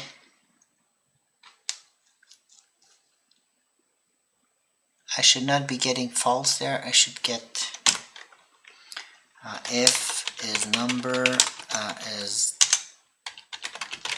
a1 match sheet 2 a1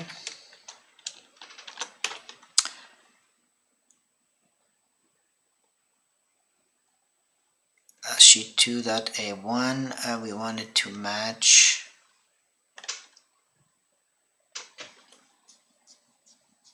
with domain symbol, an exact match, that means 0.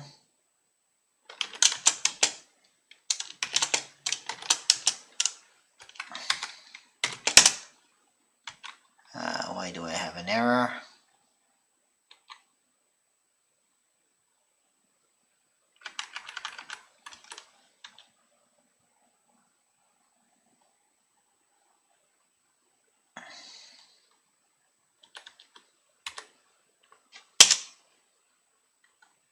Match if comma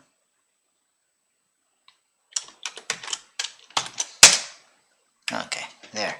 So I should get nothing until I reach the domain, so around 300 and something.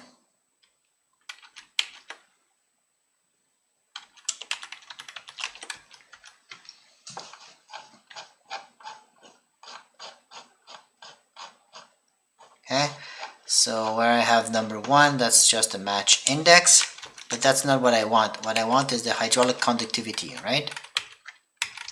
So instead of using this, the match is just for the index. So I say index domain K.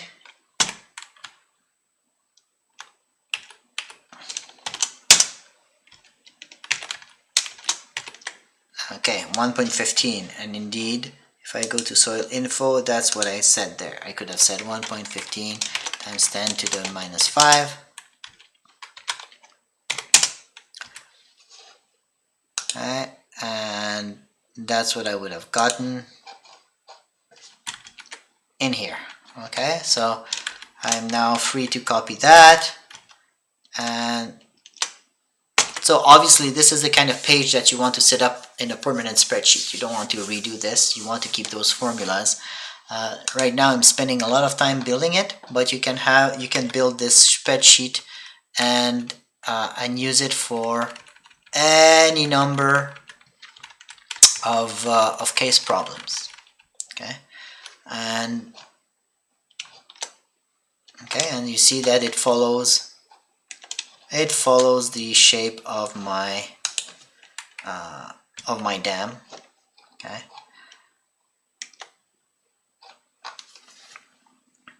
So next time, I think we will stop here for now. I was just showing you how you build this, but once you create a sheet with the kx, you create a sheet with the k naught, with the ky, if they're different. If not, you can just use one. And then you put in the equations and can solve it. Next time we'll finish the example. I'll prepare the little sheet ahead of time, and we'll just go over the process, how it gets solved, setting up boundary conditions, and you will see that you can get very fancy results just by building your own image with a simple CAD program. Okay, so now today, of course, we were wasting a lot of time building things from scratch. I just wanted to show you how you go through the process, right? But you keep that spreadsheet, don't lose it, and you can build all kinds of geometries that you want, as long as they're 2D, of course. I mean, you could even handle 3D in some ways, because you can refer a sheet to the neighboring sheets, or you can have multiple slices if you have enough row space. So you could even do 3D technically using the same technique. Okay, so but you would have to make your own slices, get your image and your own slice of the geometry. So I'll let you think about it, and next time we will go over more detail how we solve these problems. Okay?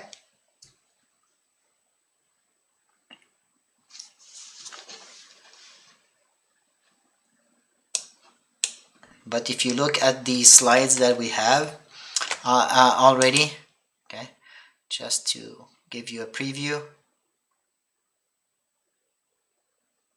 So we do go in those slides on how to use the setup. And that's the kind of results that we can get from these types of problems. We can even determine what the profile of the water level will be. Okay, everything blue is, so you see the boundary between orange and blue is basically the water level, and everything blue is positive pressure. Above that you have suction. Okay, so you can do very fancy modeling and solutions with it. Any questions?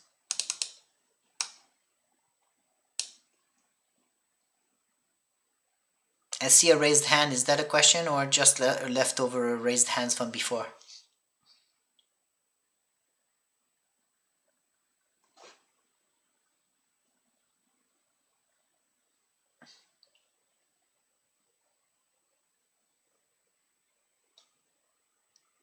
If not, then we'll see you next week, and we'll have fun solving nice geometries and interesting problems.